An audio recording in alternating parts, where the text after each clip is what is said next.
It is 3:07. Good afternoon. I'm Pamela Furr, in for Brian Wilson on the drive, who I think he's still on the New Mexico side of things. Wasn't it New Mexico? It was New Mexico, But you know what? He's been kind of MIA. No posts. He's been very quiet. No calls, no text messages, no pictures going, don't be jealous. Yeah. Nothing. So maybe he's just getting off the wheel. Wait, is that how you getting off the wagon? No. How do you? Well, anyway, thank you. Maybe that's the deal. Just off the grid for a while. Yeah, maybe. So, I mean, good for him if that is the case. I have issues doing that. The second I can't reach anybody, I start to tremble a little bit, get the shakes. You've got the DTs. The FOMO. The FOMO. Fear of missing out. Yeah. Oh, do I ever have FOMO? Just in general in life. That's the way I grew up as a kid. I was afraid I was going to miss something. That's why I could never go to sleep, because there's stuff going on and I don't want to miss it. That's right. So that would be me. All right, well, good luck to Brian Wilson. He'll be back on Monday, I do believe. Until then, I'm filling in for him this week. Thank you for having me. This just popped up. Now, I'm going to talk about cocaine. I am going to talk about cocaine. I am going to talk about the First Amendment may have been violated by our own government. I am going to talk about that. But in a bizarre turn of events, it looks like Kid Rock has backtracked on the whole Bud Light thing. Did you know that? Oh, really? Apparently, he's selling Bud Light again at his bar, despite shooting up a bunch of Bud Light. And I think there were some expletives used when he shot up the Bud Light in his backyard. And I love Kid Rock. So I just want to put that out there in case he's listening. I love you, man. In April, Kid Rock was left so furious with Bud Light's choice of influencer that he took out several cases with an automatic weapon. That's how the Daily Mail is writing it. It was not. I don't think it was an automatic rifle, but anyway, an automatic gun. But the drink is still being sold at his honky tonk in Nashville. The pro-Trump singer, wearing a MAGA hat, said he wanted to send a clear and concise message after discovering trans content creator Dylan Mulvaney was working with the beer company. But now eagle-eyed drinkers, can you be eagle-eyed and a drinker? They've noticed that despite his staunch message, the controversial beer is still available to purchase at his establishment. You want to know why? Because he's a capitalist. And if people are requesting it, they're going to sell it. That's the same. John Rich was the same. And that's what Garth Brooks said about his new bar being built down there at Broadway. It's still on the menu. One customer wrote on June 11th, alongside a picture of a Bud Light on the bar, "Nice that you shot up the Bud Light, but it's still in your bar, ha ha." Yesterday, someone posted, "I was in Nashville last week and visited Kid Rock Bar. I saw people drinking Bud Light beer at the bar. What was all that stuff that he would not sell Bud Light at his establishment?" Images show the beer still being served at the bar. Online and in-person menus still list Bud Light under the domestic beer sold at the establishment.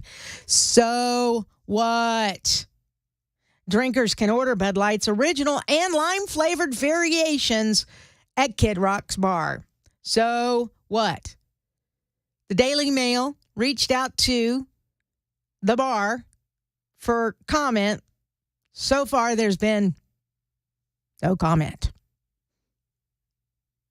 Mulvaney announced the controversial partnership on April the 1st in a series of videos posted to social media to coincide with the NCAA March Madness tournament. And there was quite the backlash. As Americans, again, don't we believe in capitalism? So if the demand is there for Bud Light, it would be dumb for Kid Rock, John Rich, whoever, Luke Bryan, Garth Brooks, Jason Aldean, whatever the established Honky Tonk Central. What are some of the other bars down there? The Valentine, let's see, I've got a skyline, if you will, on this banner that's right behind me here in the studio.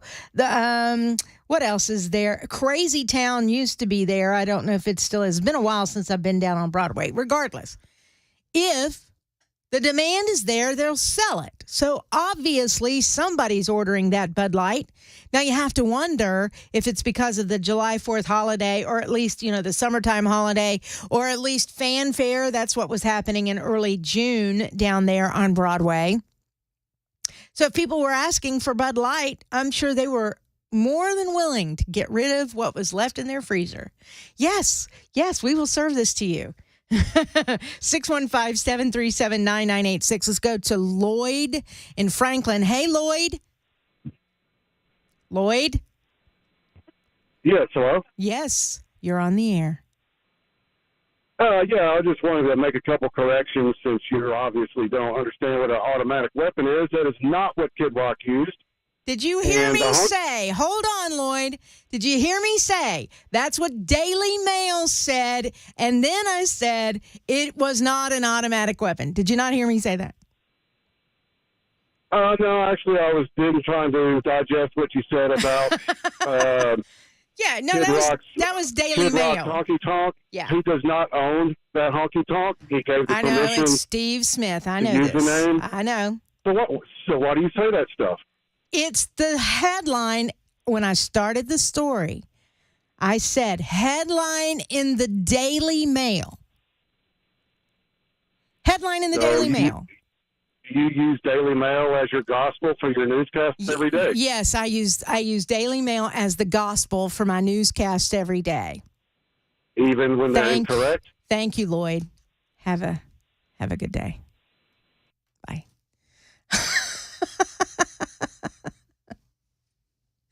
It's what I said. I said from the beginning, this was a Daily Mail story. Yes, I know Steve Smith owns that bar. Now, Kid Rock makes money off of that bar. Kid Rock licenses his name for that bar. Kid Rock shows up at that bar quite often. Yes or no? Yes. So if you want me to be more accurate and continue to correct this story, it's the Kid Rock bar that is serving Bud Light, according to Daily Mail. It just popped up in the feed, and I thought I would share that with you. And the truth of the matter is, let me say again, who cares? This is a capitalist society, and if people are asking for Bud Light and you have Bud Light in your freezer and you want to get rid of it, it would be dumb not to sell it, would it not?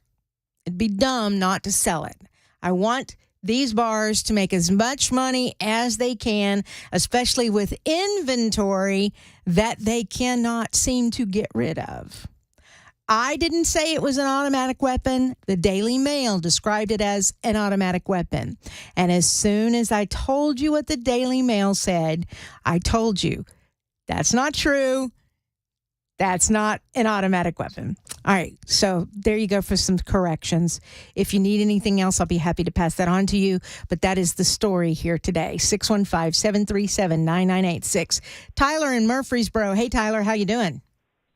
Hey, how's it going? Great. I was just saying, if you want to make a stand on you're not, the capitalism, is not the main thing. He's wanting to make a stand against the transgender movement. It's like saying, well, there's a place out here that wants to sell babies getting killed. Is that a capitalist thing? You want to indulge on that just because there's people that want to do that? I'm kind of confused on I don't understand what you're saying. Because that's very ridiculous. Keep selling that beer. If he wants to sell the beer in America, it is a free country. If he wants to sell it, he can sell it. He would want to make a stand against transgender stuff. Okay. He can't make a stand against that and then just keep selling the beer. Well, then I guess he's a hypocrite. He is a hypocrite. That's what everybody's saying, Well, that's what I'm asking. Selling the beer. I don't care. But if he's going to make a stand and blow it up and yet still sell it, that sends two different That is a messages. problem. Yeah. Yeah, Sends exactly. two That's different what I was messages. saying. Yeah. Gotcha. Yeah. Thank you, Tyler. All right. I appreciate your phone call. 615-737-9986. Let's go to Jeff in Gallatin. Hey, Jeff. Hey, Pamela, how are you? I'm fabulous. How are you?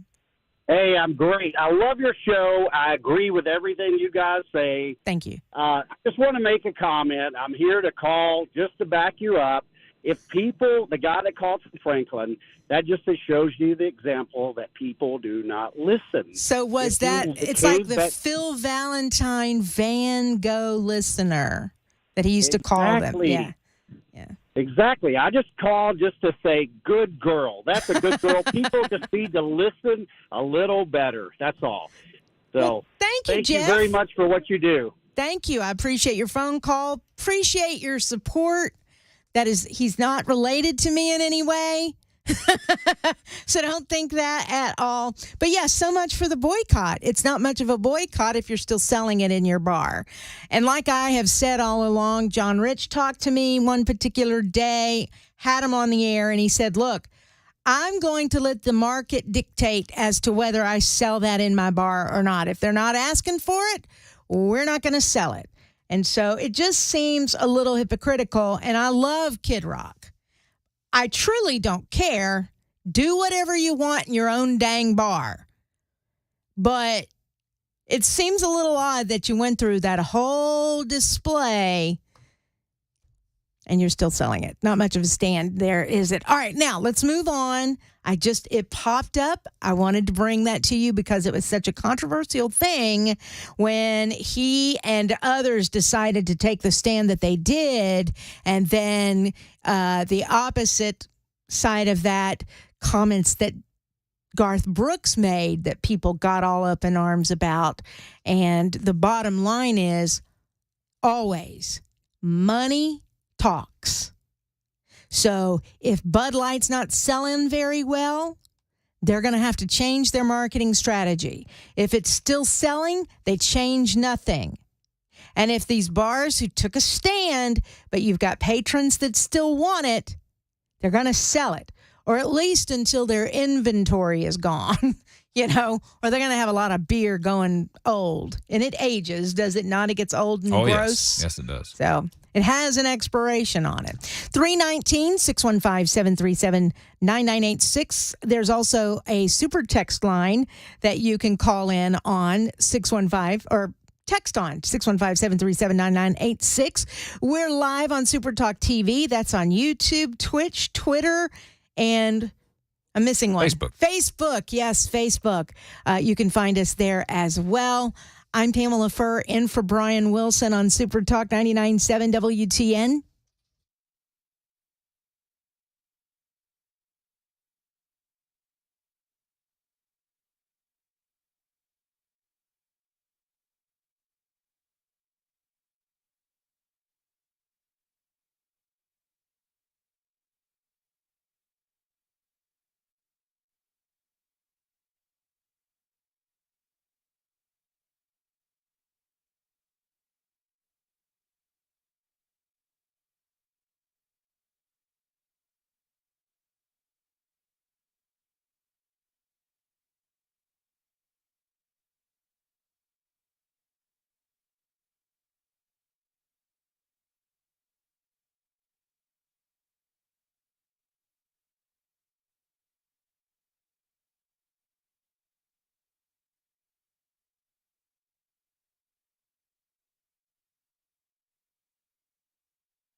Violence around the nation on the day where it is supposed to be celebrated. Student loans on the way back and their possible effect on businesses.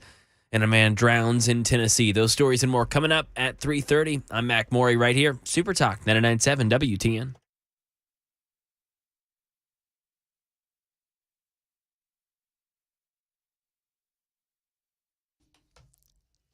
It's a classic.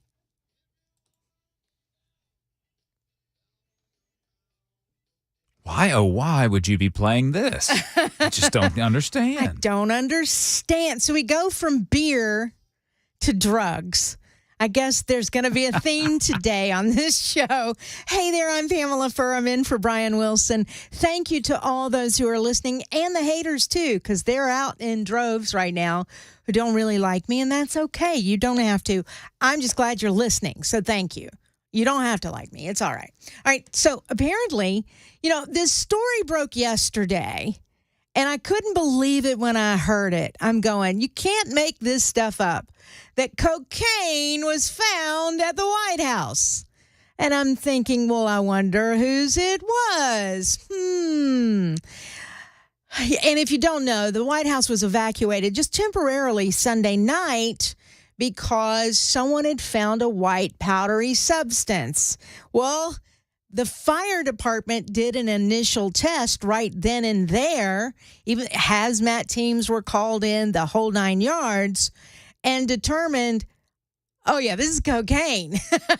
This isn't any other kind of powdery substance that's going to kill you. No, this is cocaine. And so all the jokes began. All the stories began. Well, now secondary lab testing has found that the white powder substance found at the White House is indeed cocaine, as the Secret Service continues to hunt down who brought the dime-sized bag of illicit drugs onto the premises. Who would have done such a thing? U.S. Secret Service, now they have not commented, not really yet, on the ongoing investigation, but doubled down that the white powder was found in a, quote, work area within the West Wing of the White House. So the question is, does Hunter Biden hang out in different work areas of the White House in the West Wing? It's possible. Right? I mean, I think you have free reign when you happen to be the president's son who happens to also be living there, right? The substance was discovered in a small zippered bag in a storage facility area of the West Wing. I guess if you're trying to hide from people that you're still taking cocaine, you'd go into a storage area of the West Wing. The timeline is blurry, as it's unclear how long the bag and its contents were at the White House. So maybe this was last year. Maybe, he was so stoned he forgot where he put it and took some more of that Ukraine, Romanian, whatever money and bought some more. I don't know. I think, honestly, we could really dwindle all of this down and people could stop joking about it if Hunter Biden would just go, look, I've been clean. I've kicked my addiction. I'll just go and take a drug test. Will that satisfy you? Because the Republicans are now asking for an investigation, and they should, because here's the thing. Here's the great big huge picture here. The case against Hunter Biden, when you're talking about the IRS not paying for taxes several years, right? And his gun charge because he filled out the paperwork saying that he did not take illicit drugs. So he lied on the paperwork, got a gun, and then there are photos everywhere of him taking drugs with a gun in his hand. So that case there, diversion, the IRS case, I think there were 2 charges there, pleading guilty, but they're not going to, I guess it's a plea deal of some sort. So he's paid back some money. I think there'll be a fine, but no prison time. he has not been before a judge yet. He's not been before a judge who has implemented any kind of sentence. And that judge could say no to the plea agreement and to the diversion. Well, if this is his cocaine, this could be a problem for that status there. I think it could, especially the diversion charge. The IRS charges, those are, I think, if I'm not mistaken, they're federal, but misdemeanor charges. I think I'm right about that. Those who hate me, feel free to correct me at 615-737-9986 on the super text or the phone line. But the diversion charge is a federal charge. And I do believe, that could put that in jeopardy, I believe. And that, to me, is interesting. I think Hunter, for his own sake, unless he knows he's still taking drugs and unless he knows that's his cocaine, I would take a drug. I would take a drug test, and then that would just put all of this to rest real fast. 3:31. I'm Pamela Furr in for Brian Wilson on Super Talk 99.7 WTN.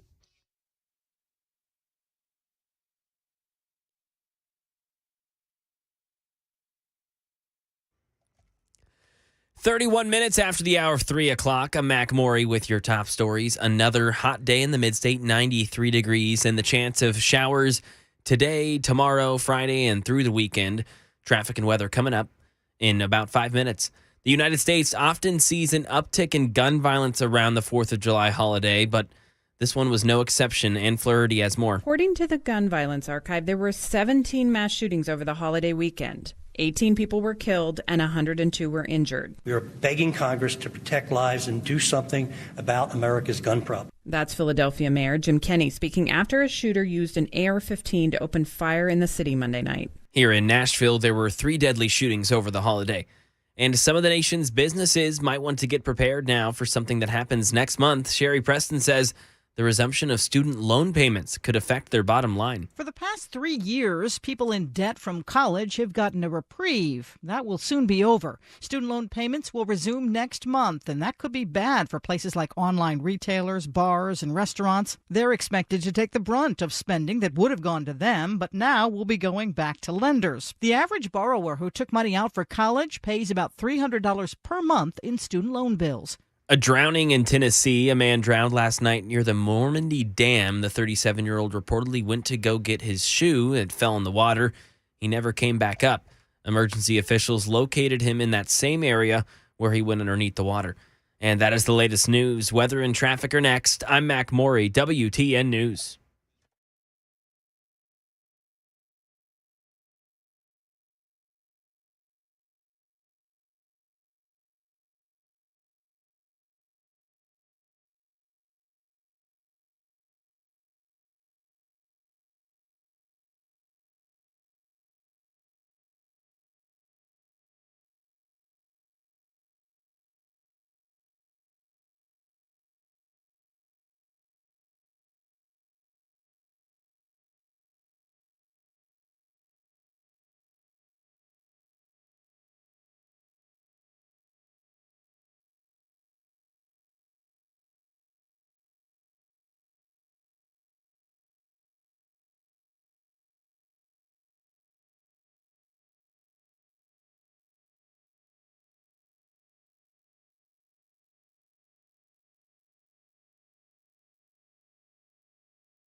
Super Talk 99.7 WTN. It is 3:38. I am Pamela Furr. Thank you for being with us today. I am in for Brian Wilson. He will return on Monday. 615-737-9986 is the phone number. That's the super text line as well. A lot of people taking, I think, this week off for vacation and whatnot. The interstate did not seem... When I came in, of course, I didn't come in around this time. I came in earlier in the day, but it seemed like traffic had let up just a little bit. So Yeah, I noticed it was a little lighter than usual, too. Little lighter, yeah. So that's a good thing. I am seeing, though, that flight delays, I guess, yesterday and the day before because of weather, have airports packed today. You know, people still trying to get home. So you may want to check your flight and whatnot if you are trying to get out of town, I guess, to go. If you're a tourist, thank you for your business. And if you're trying to get out of town, you might want to check that flight status. All right, there you go. There's all my public service announcements for you today. This story caught my eye, and it's... The story caught my eye because I started seeing some things on social media that disturbed me quite a bit. And I'm going to say this as loud as I can. I am not a hater of transgenders. I am not, transgenders are humans. I do think that there needs to be more psychological evaluation in a lot of cases. Not every case, but a lot of cases. I do. I'm sorry, but I do.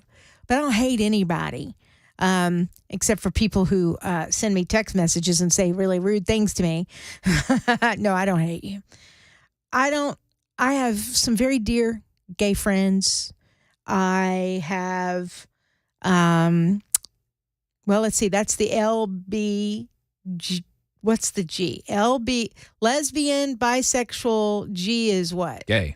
Oh, duh. Yeah, okay. So LBGT is the transgender. So I think I got them all, right? I don't hate transgenders. I don't hate gays. I don't hate bisexuals. And I don't hate lesbians. I thought, so lesbians and gays are not the same thing? Is gay supposed to be the dudes? I'm not wading in on this. Because you don't know. That's the thing. I have no idea. We've made this so stinking confusing. And so the bottom line is I don't hate anybody. But what disturbed me is this. Photos. Or it was one photo. It's an uncomfortable conversation. It was a transgender male, right? It was a male wanting to be a female. So that's a transgender female. No, I don't know. Anyway, it was a dude wanting to be a girl. And this dude had a young baby in his arms breastfeeding. And I thought, what? And the picture was posted, and there were all these comments. This is so brave. This is so great. And she said, or posted the comment, I've always dreamed of this kind of relationship with a child, and I'm so thankful that I'm able to breastfeed my child. All right, I had to do some research because I thought, what? Men can actually produce milk. And I was shocked. But you have to have, it's a certain kind of, there are hormones that have to be in your body for that to happen. I mean, men can get breast cancer. We know that. Right? That is not, it is unusual, but it's not something that is completely unknown to us. For me, it was completely unknown that men could actually breastfeed. So, that sent me down this entire rabbit hole of research. But you have to, it takes a lot of certain kinds of hormones for that to actually happen. But then my next question is this. Do you want your baby to have unnatural occurring hormones in their bodies from the milk that this dude is producing? I mean, I have all these questions.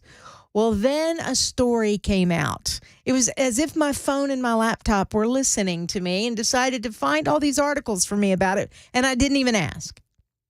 Apparently, U.S. health officials have been criticized this day, July the 5th, for advocating that trans women can breastfeed.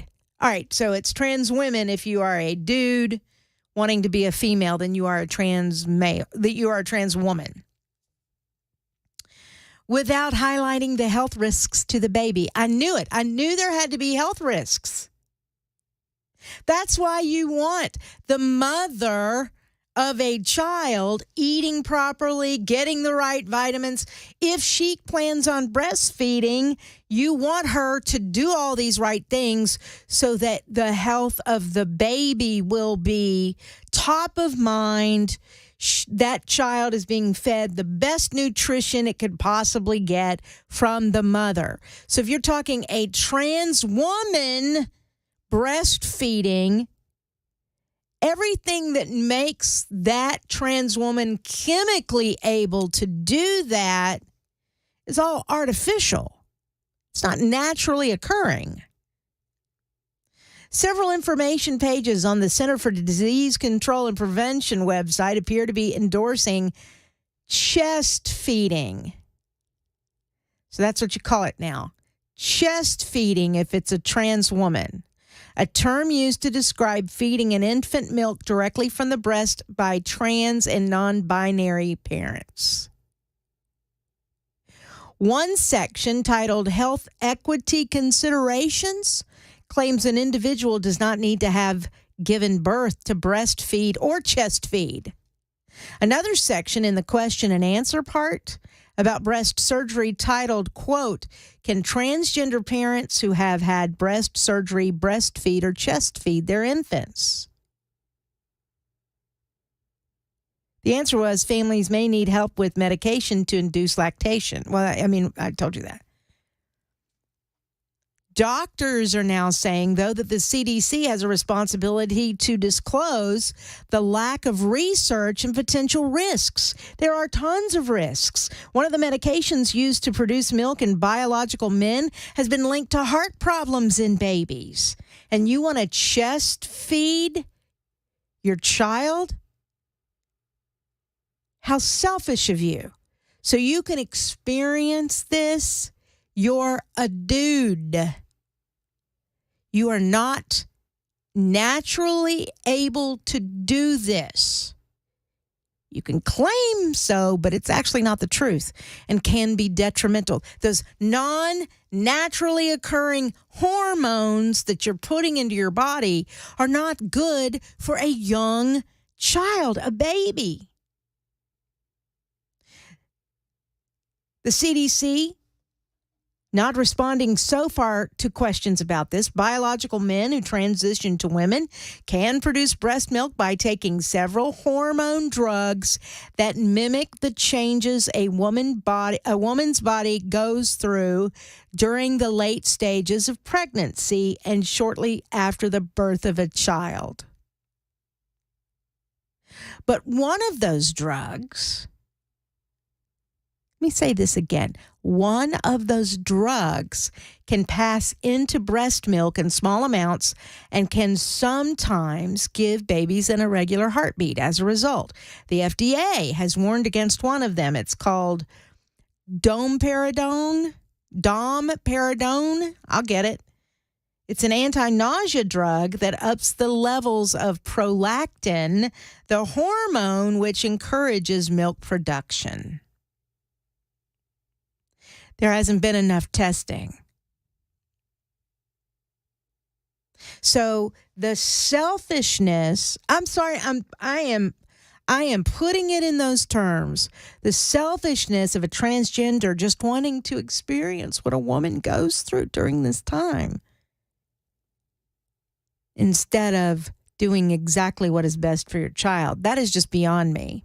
Beyond me. Dr. Jane Orient, executive director of the Conservative Association of American Physicians and Surgeons, says we have no idea what the long-term effects on the child will be if a breastfeeding trans woman use all kinds of off-label hormones. A lot of people are pushing for off-label uses of a drug. It becomes so politicized that you can do all kinds of things for a politically approved purpose.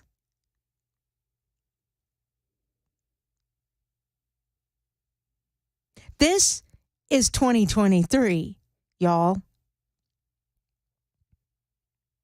Erasing what naturally happens to women when they prepare to give birth. Men want to mimic that, and it could be to the detriment of an innocent child. That is child abuse. Chest feeding, child abuse. 349. Do you have a comment on this? It's I'm quite disturbed by it. Not because I'm a prude, not because I am homophobic, transphobic, and any of those words they like to lob at people like us. I'm none of those things. This is quite disturbing to me.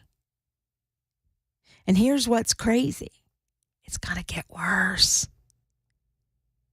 That is what keeps me up at night. It's 350 615 737 9986. If you have a comment on this, you're more than welcome to give us a call. The phone lines are starting to light up here. You can also super text us at that same number, 615 737 9986.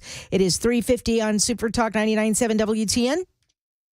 Hi, I'm Paul Winkler. We know that diversification is an important part of the investing process, but how do you reduce risk of a portfolio through diversification? Well, you use correlations. Now think of bathing suit sales and suntan oil sales. They tend to move together, right? Think of bathing suit sales versus winter coat sales. More dissimilar movement, and that's the idea. But why is diversification so important? Well, think about it this way. Everybody would like to have this happen with their investments. They just go straight up. But what we know is this is really what tends to happen. Markets may go way up and then down, or down then way up. Now let's say if we isolate parts of that curve right there, and the first curve right there, and the second curve right there. If you're putting money away for retirement, every time you put money in, if this is what's going on, you're buying more shares. Then just before you retire, the market goes up, you're really happy. If, on the other hand, you keep paying a higher and higher price and then the market goes down, you're really sad. And we can't choose what's going to happen with the market next. But what we can do is what we know through academic research, and there are Nobel Prizes awarded for this, is we can look for things that tend to move in dissimilar fashion. And what happens when we do that, we can reduce the volatility of the portfolio, hence bringing those curves in. Now that's the idea. Now, if you want to learn more about our approach to investing and financial planning, go to paulwinkler.com and set up a free 15-minute phone call. Or you can call 615-851-1950.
House Republicans want an investigation into the cocaine that was found at the White House. Iran denying that they tried to seize oil tankers in international waters. Young military recruits here in the United States receiving their oath of enlistment.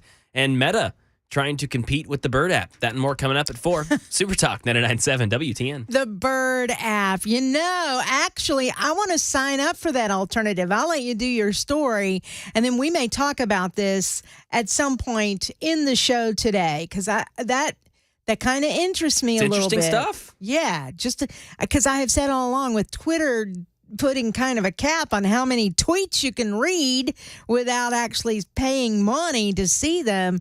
There's got to be an alternative out there somewhere, and Parler ain't it. Neither is Truth Social. So maybe Facebook has a true competitor here. I don't know. But anyway, I'll let you talk about that. I do have some phone calls here. I need to take them about chest feeding, but we'll do that when we come back after the news at 4:05. I'm Pamela Furr in for Brian Wilson on The Drive on Super Talk 99.7 WTN.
It is 4 o'clock. I'm Mac Morey with your top stories. 93 degrees on Music Row. That's a tick above the original high for today. A chance of thunderstorms tonight and through the rest of this week and this weekend. Complete weather and traffic in just about 5 minutes. House Republicans are demanding a briefing on the cocaine that was found on the White House grounds the other day. Here's Andy Field. Officials say that white powder they found that turned out to be cocaine was in a section of the White House where only tourists visit and are typically told to leave their cell phones while on a tour. That explanation, though not sufficient for the Republican-led House Oversight Committee, it's asking the Secret Service for a briefing on how that police force did not spot the drugs when screening visitors. President Biden was not at the White House when the substance was discovered.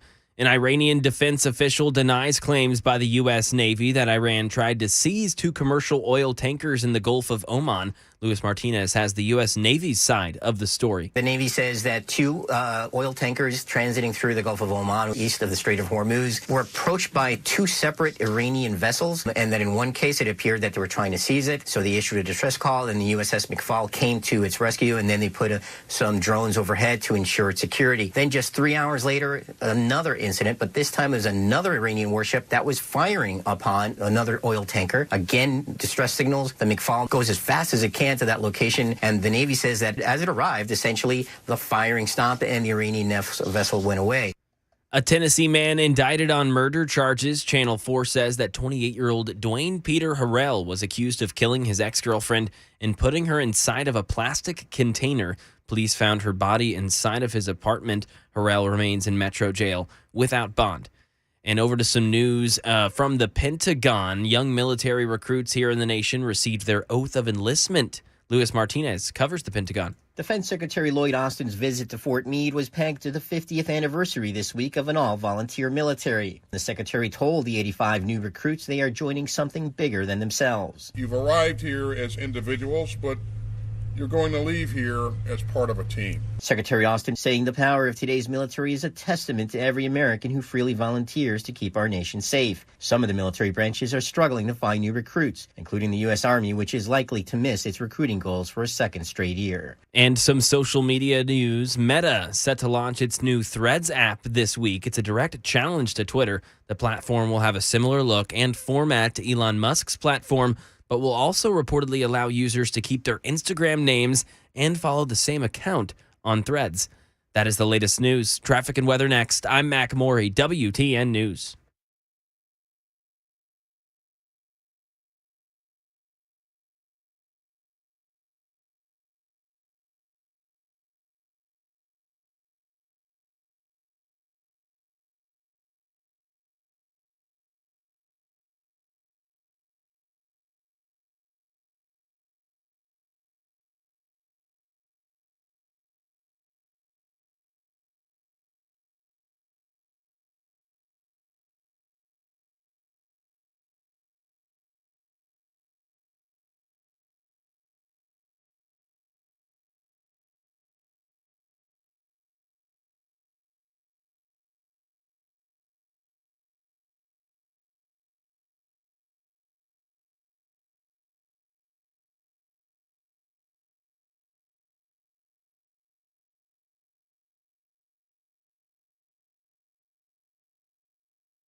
It is 4:07. Good afternoon. I'm Pamela Furr, in for Brian Wilson, who's taking the week off. He is on vacation.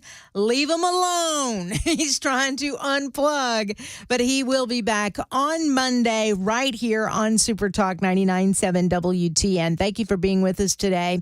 615-737-9986 is our phone number. It's wide open. We also have our Super Text line that is open. And in our last segment, I want to reset here because I do have some people that want to make some comments. It was a disturbing post that I saw, and I don't know how it came up in my feed. And it was a Twitter post, and I know we're talking about social media platforms in the news. Twitter's been in the news because they are basically putting a cap at how many tweets you can read in a day if you don't have the blue check, which means you have to pay for your account. I pay for my account. I wanted that blue check for a very long time, could never get it, honestly, by being a celebrity. Okay, I'm laughing at that because I'm not. But, I'm being a news anchor. I was able to get it on Facebook and Instagram, but I was not able to get it on Twitter. And I really wanted it. It was like a moment of pride, But when they offered it for $8 a month, I thought, just for the edit button alone, that is worth it to me. So I took the plunge. I can write it off as a business expense. Anyway, you've got a lot of people who are upset, up in arms, especially when you're talking about trying to get information in the middle of breaking news. I think Twitter, Facebook, Instagram, although fun, are just like radio used to be. It's supposed to be informative, right? So when there is information that needs to be disseminated to the masses, you go to certain places. You go to your radio or you go to social media at this point. Like if you're in the middle of a hurricane or a tornado or what have you, your power may be off. You're not going to be able to watch TV, but you can possibly get a cell signal and you can turn on your radio. And so that's where you would go for information. Well, we learned during our storms in the last couple of days that if you are only allowed so many tweets in a day and you've almost hit that mark, and severe weather happens and you're on Twitter looking up, what's the guy? It's Nash Severe Weather, isn't it? Mm-hmm. Nash SVWX or something like that. Something like that. Yeah. Where a lot of people we go for that to get information from there. They're very accurate and whatnot. There were a lot of people that found they could not get the messages because they were at their peak or at the cap. And so I think that causes a problem. Now, we're going to talk a little bit about social media. We're going to talk about the First Amendment because there is a judge that has actually said the federal government may have violated the First Amendment by contacting the social media people and asking them to stifle free speech. I'm phrasing it that way, asking them to stifle free speech in the middle of COVID. So we'll talk about that story, and we'll talk about the new platform that Facebook is putting out there, or Meta is putting out there, to be an alternative or a competitor to Twitter now that Twitter's doing all of these things. Meanwhile, the story that popped up in my feed was about a transgender woman, which means he's a biological male who somehow had a baby. So they had to have either had a surrogate or they adopted a child or something. And this transgender woman wanted to, she posted that they had always dreamed of this moment. And what he was doing was breastfeeding a baby. And it disturbed me. I'm going, how is this possible? Had to do some research on that. And come to find out, there is now a term in the trans world called chest feeding. And that's when a man popped, full of hormones, shot full of them, can indeed lactate enough to feed a child, but you're not getting all the nutrients that come naturally out of a mother who has given birth. So there are a lot of problems. There are a lot of questions. There are a lot of things that the CDC is not even telling you could be a problem if you're a trans person trying to, quote, chest feed. very disturbed by the story, but that's where we are in 2023. Now, I would have never put this on my radar as something, when we were back singing the song, Tonight I'm Gonna Party Like It's 1999, right? And we thought, Y2K was going to kill us all. We would have to go into caves and get our prep food that we had prepped for the year, I would have never in a million years would have thought 23 years later we'd be chest feeding. Men would be longing to breastfeed babies. Flying cars, maybe. But chest feeding, not so much. 737-9986. Michael's on the line on WTN. Hello, Michael. Thank you for calling. Well, thank you for taking my call, Pamela. I appreciate everything that y'all do and love the show. Thank you.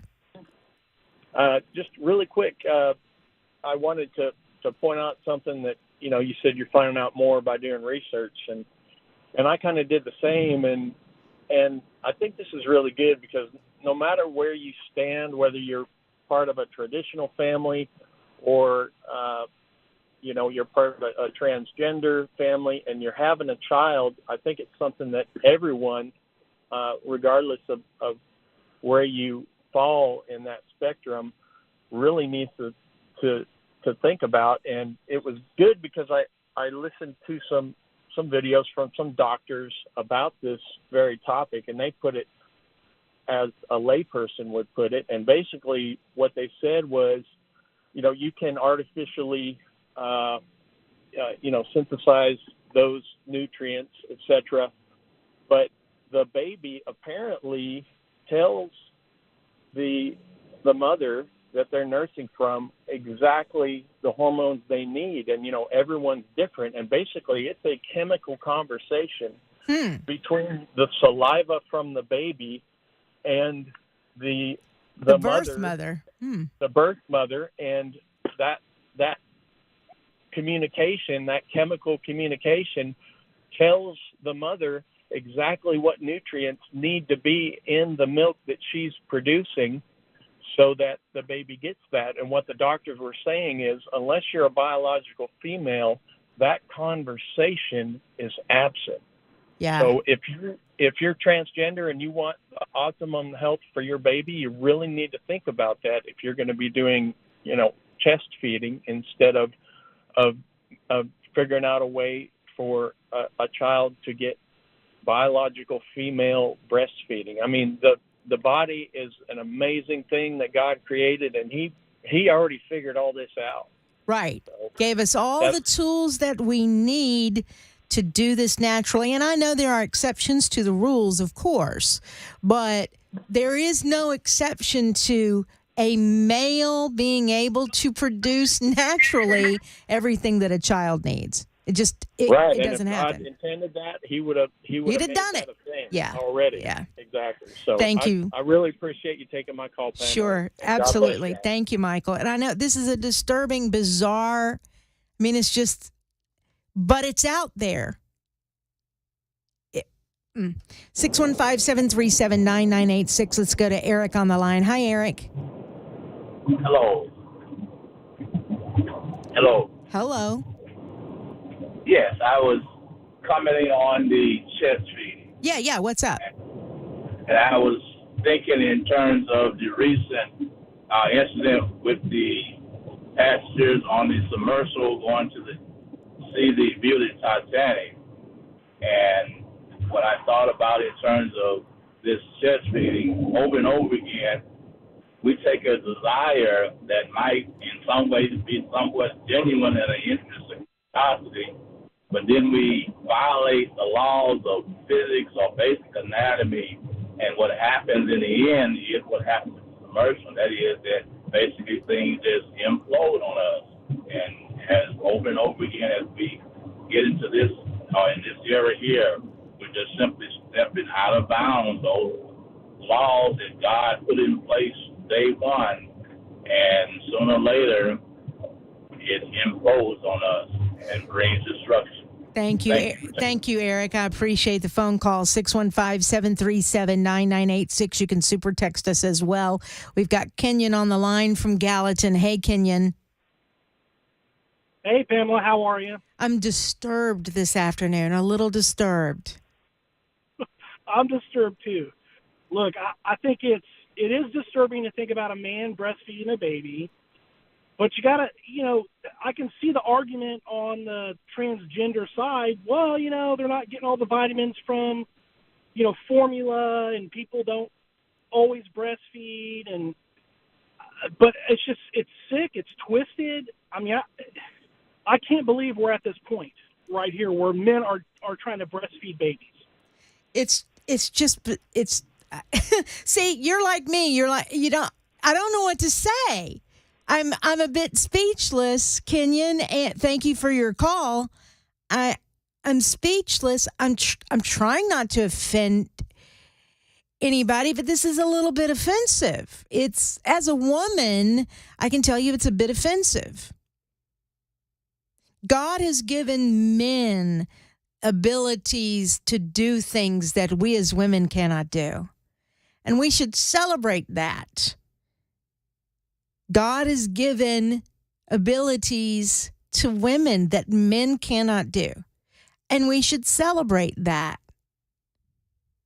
Instead, we're coveting, right? Some men are coveting the ability to breastfeed like women do instead of staying in their own lane.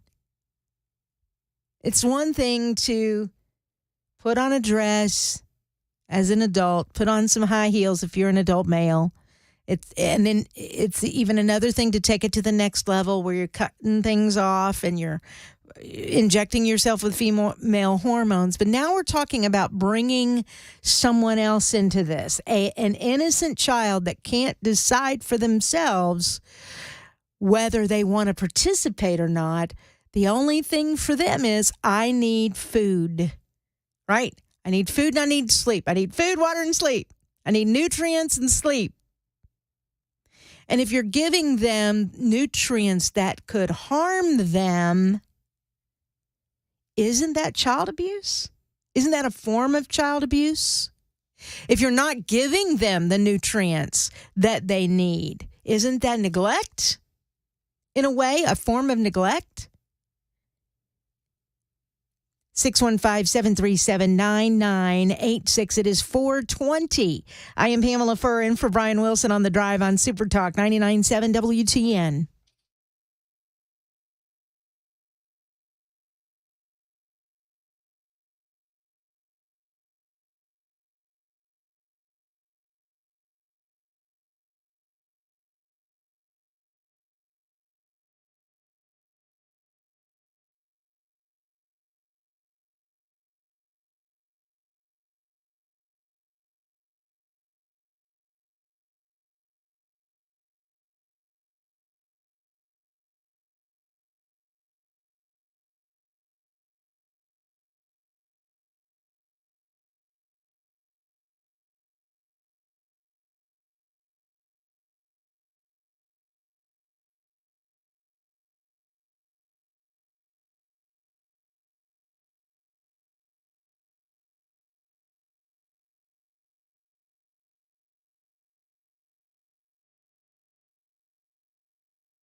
Changes taking place in the Pentagon when it comes to classified information. A federal judge blocking the White House from communicating with social media companies. And we'll also have today's Monday news. Those stories and more coming up at 4:30. I'm Mac Morey right here on Super Talk 99.7 WTN. All right, Mac, are you going to do the meta answer to Twitter? Are you going to Twitch? No, what is it called? Tweet? No, the meta version. What are you talking about? What was it? Threads. Threads. Are you going to do the thread? Oh, I think I'll do the threads. Right now with the way Twitter's headed, I don't know. I'm kind of getting frustrated. Getting a little frustrated. So you're going to do the threads. I told Chris in the break that I wanted to start my own and call it Stitches instead of Threads. I like that. Trouble with that is. Yeah, check this out. Yeah. Chris did some research. There's already a Stitch. Oh, yeah, TikTok. Stitch.net. No, this is something different. Stitch.net, the social community for anyone over 50. The world's largest companionship community created by members for members. Oh, that's so funny. I don't know what to think about that. Well, then you know where you need to go next. I know where Pamela. I need to go. Seriously, though. All right, so this was the conversation that we had. And you know what? I think I know people are calling about the chest feeding. I don't think I can talk about it anymore. I think I need to move on. So if you want to super text us, you can at 615-737-9986. We may bring this up a little later. I have a guest coming up at 4:35. Chief Chris Clem. He used to be in the Border Patrol Department here in this country. I was with him in Texas, and he has a lot to say about what's happening at the border. So we're going to talk about that at 4:35. But I was having this conversation, young Mac. Now, I don't know, how long has it been since both of you have been single? Chris, you've been married for a while. Yeah, it's been 20 years. Awesome. I didn't realize. Wow. Congratulations. Wow. And then, Mac, you've been with this same person for quite a while, too. Yeah, 2 years. Yeah, so put a ring on it. So anyway, I'm teasing. Oh, wow. I'm teasing. So for me, I'm single. And I got off those dating websites a long time ago. I had some disastrous things happen that I won't go into. So it's been a couple of years now. So I don't know. I've been thinking about, that I'm losing some weight, feeling good about myself again. I'm thinking, well, maybe I need to put myself out there. Yeah. But I tend to like a younger guy. That's probably been my problem. Mm-hmm. I don't mean 20 years younger, but I mean like 5, 6, 10 years younger. I thought you were one of those cougars that Mac's always talking about. Well, I mean, I guess, if the shoe fits, I suppose. I don't know how wide the gap has to be for it to be a cougar. 10 years enough? I don't know. My mother was 7 years older than my father. So she was a cougar. Yeah. So maybe I get it naturally, I suppose. But I'm thinking to myself, well, maybe I should try the older dating sites because my dating life has been a disaster. So when he said, well, Stitch is already an older community, thinking I think that I'm heading that way. I'm looking right now, Stitch.net. It says companionship in all its forms, shared activities, travel companions, interest groups, dinners, friendship, intimacy. Okay, that sounds. I got some red flags already going up. The picture behind the intimacy graphic is it like this.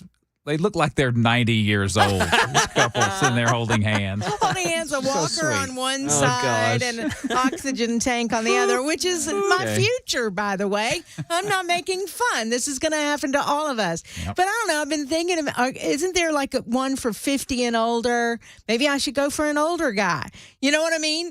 There are those websites out there. And then there's Farmers Only. I don't want to be lonely. That's one way to go. Try Farmers Only.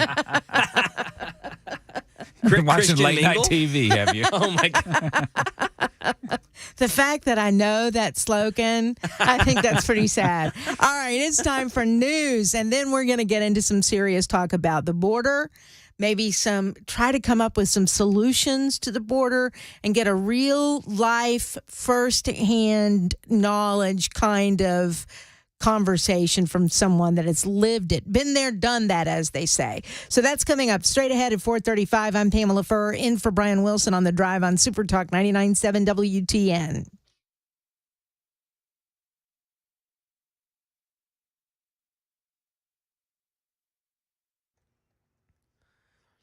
It's 4:30. I'm Mac Maury with your top stories. 92 degrees. Another hot day in Nashville. Storms possible this whole week. Got a full forecast in the latest traffic report coming up in 5 minutes.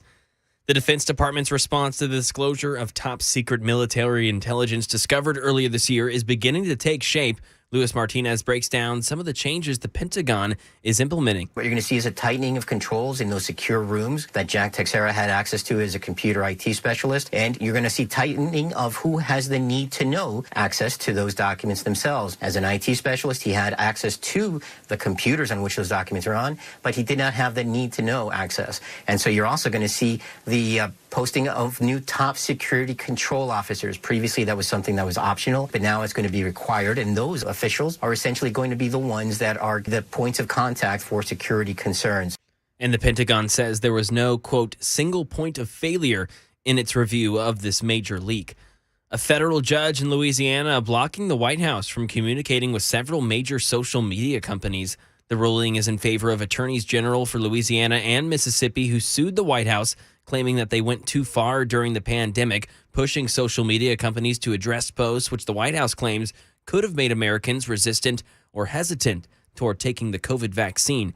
And over to some money news, Daria Albinger walks us through what happened on the market this Wednesday. Stocks closed lower following a rally that sent it soaring 16% higher for the year so far. The Dow dropped 130 points, the Nasdaq fell 25, and the S&P gave up 9. Other markets around the world fell sharply on a report that China's services sector, the largest part of its economy, slowed by more than expected last month. The Fed's vote to push pause on interest rates last month was not unanimous. That's what we're learning in the minutes from the central bank's latest meeting. Some officials pushed for a 0.25% increase as a sign that they're still fighting to bring inflation to the 2% target. The minutes also say that we should expect 2 more rate hikes this year, beginning as soon as this month. Look for going out of business sales at all Christmas tree shops. The Massachusetts-based chains decided to close them all 2 months after it filed for Chapter 11 unless a buyer emerges in the next few days. And that is the latest news. Traffic and weather on the way. I'm Mac Maury, WTN News.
Super Talk 99.7 WTN 438. Pamela Furr in for Brian Wilson. Glad to have you on board today. I have expressed this on my socials. I'm expressing this on this show, and I have on some other shows. I had the opportunity to travel to McAllen, Texas, which is right there at the Mexican border last week. Got to see some things that I had never seen before and was able to see a different perspective on things I thought I knew. How's that? Americans for Prosperity Foundation took quite a few people down there, lawmakers, some media folks and whatnot, and gave us an opportunity to learn. And one of the things, or one of the people that I talked to that day or that trip, was a retired federal law enforcement individual. He was the deputy chief and chief patrol agent for the Border Patrol. Chief Chris Clem, who again has retired, was on this trip. And Chief, I tell you, I learned a lot just by eavesdropping on conversations you were having with other people on the bus. It was a great trip. Well, it really was. It really was, Pamela, and I'm so grateful for the opportunity to be down there with folks with like yourself and the rest of the group. This was my third visit with Americans for Prosperity, first time down to South Texas with the group, and it was a great visit, and really loved the fact that we had a unique group of people from all over the country coming down to see firsthand what we've been talking about and experiencing for many years. For many years. So one of the things, first of all, that really surprised me, and I'm in the news business, so I understand if it bleeds, it leads kinds of stuff. But I honestly, as just a citizen, as an American citizen on this trip, thought that once I got off the plane, I would be surrounded by migrants, both legal and illegal, just sitting on the streets, drinking water with their backpacks, waiting on some place to go. And I didn't see that on this trip. I'm sure it's there in all over border towns in this country, but I didn't see that this trip. Is that something that's normal, or do they really aren't gathered on the streets looking for places to go? Well, it's not normal to see that. I'll tell you this, just by background, and for your listeners, I did 27 and a half years as a Border Patrol agent all along the southwest border. I did some time up in Washington, D.C. I was close to your neck of the woods. I was the deputy chief over the U.S. Border Patrol in New Orleans sector down in New Orleans, Louisiana. Mm-hmm. But all the changes, all the numbers we've seen, it's been something that Border Patrol has traditionally, over the last several decades of our existence, have dealt with ebbs and flows. But over the last 10 years, it's been just steadily pushing large numbers. And so we've learned to manage it. And I will tell you this, where we were in McAllen and Mission, Texas, and they've been on the front line since 2013 of dealing with the influx of large groups of people. They were ground zero for the better part of 10 years. And so they're very mature in the process of managing the chaos, if you will, that's caused with nonprofits. The local citizenry has learned to adjust. What we've seen over the last few years is this change into areas like where I was at. I was the chief at Yuma, Arizona. We weren't prepared for that. The city wasn't. What you see constantly on TV in Del Rio, Eagle Pass area, small towns not prepared for people coming in like the way they've been coming in. And so, yeah, you're not going to see that because they've refined the process of how to get people in. And it was stifling as far as temperatures go. 118 degree heat index. Yeah, they're going to find shade and seek the cool temperatures before they make their crossing. Right. And and one thing while others were doing, because I got really way too hot. So I got on the bus where there was air conditioning, and I actually sat and talked to the bus driver there for a while.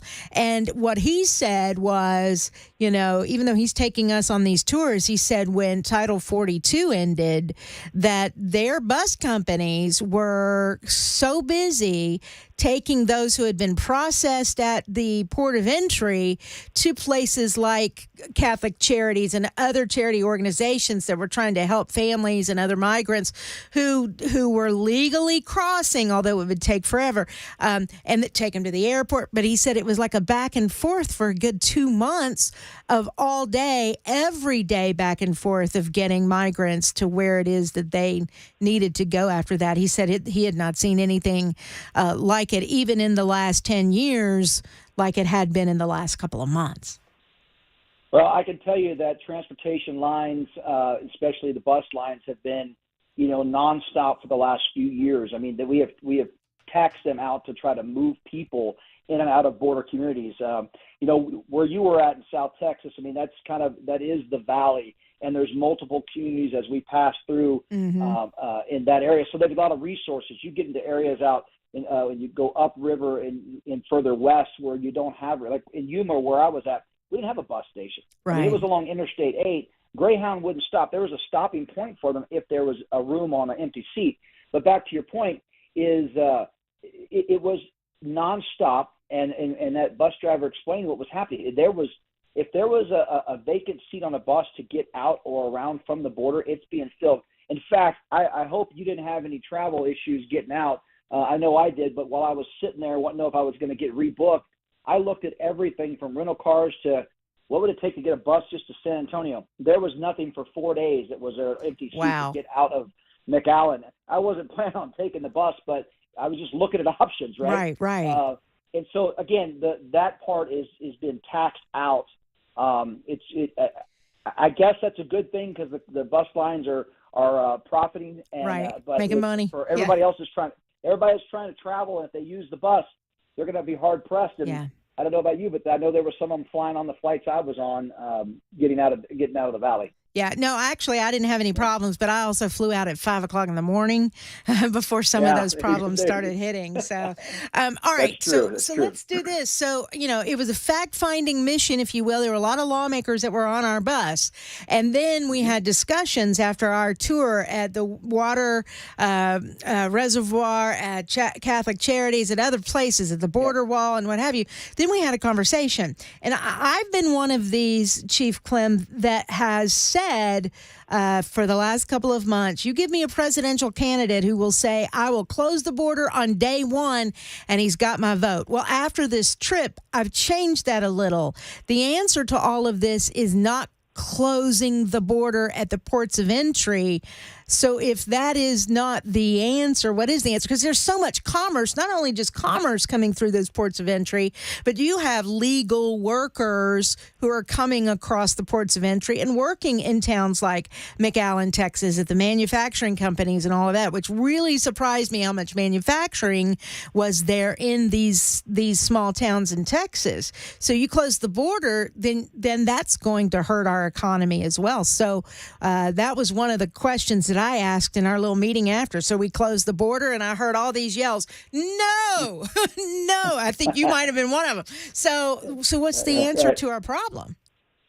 Well, that's a great thoughts, and like many people, I'm sure that's what you were thinking is what the majority of folks that aren't on the border think. And so one of the things I've been talking about is border security as national security, and I want to focus on the border security piece because that is what is the problem, is we do not have a secure border. We had one pretty as close as we can humanly get, but that has since changed. So one thing you heard me say, and I've talked about it for many years, and I've kind of taken it from the late, great Tennessee Senator Fred Thompson, the tall fence is wide gates. Tall fences represents our border security. There should be no partisan quarreling over border security. Where if they want to start talking, they need to talk about the wide gates, and that's the ports of entry where lawful trade travel, that's where anybody that flies in, comes in by ship or comes in our land ports or comes in legally. And that can be determined by all the business owners, the community leaders, and our elected representatives. But there should be no argument about securing our border based on the requirements of our Border Patrol experts, whether that's the agents on the ground, which are the experts, and their leadership should be put forth the requirements. And that's what I did for many years as a chief. And one last thing is border security and immigration are not mutually exclusive. You can immigration is based on visa numbers. The type of workers we need. What does the communities need to be successful? How do we help America continue to prosper? That's through immigration and obviously creativity, but we're focusing on the immigration side here. That's a whole other argument. Right. But border security, there should be no ifs, ands, or buts about that. We need wall where it works and where it makes sense. Where it makes sense. We don't need it in place. We don't need it where Mother Nature's done a great job.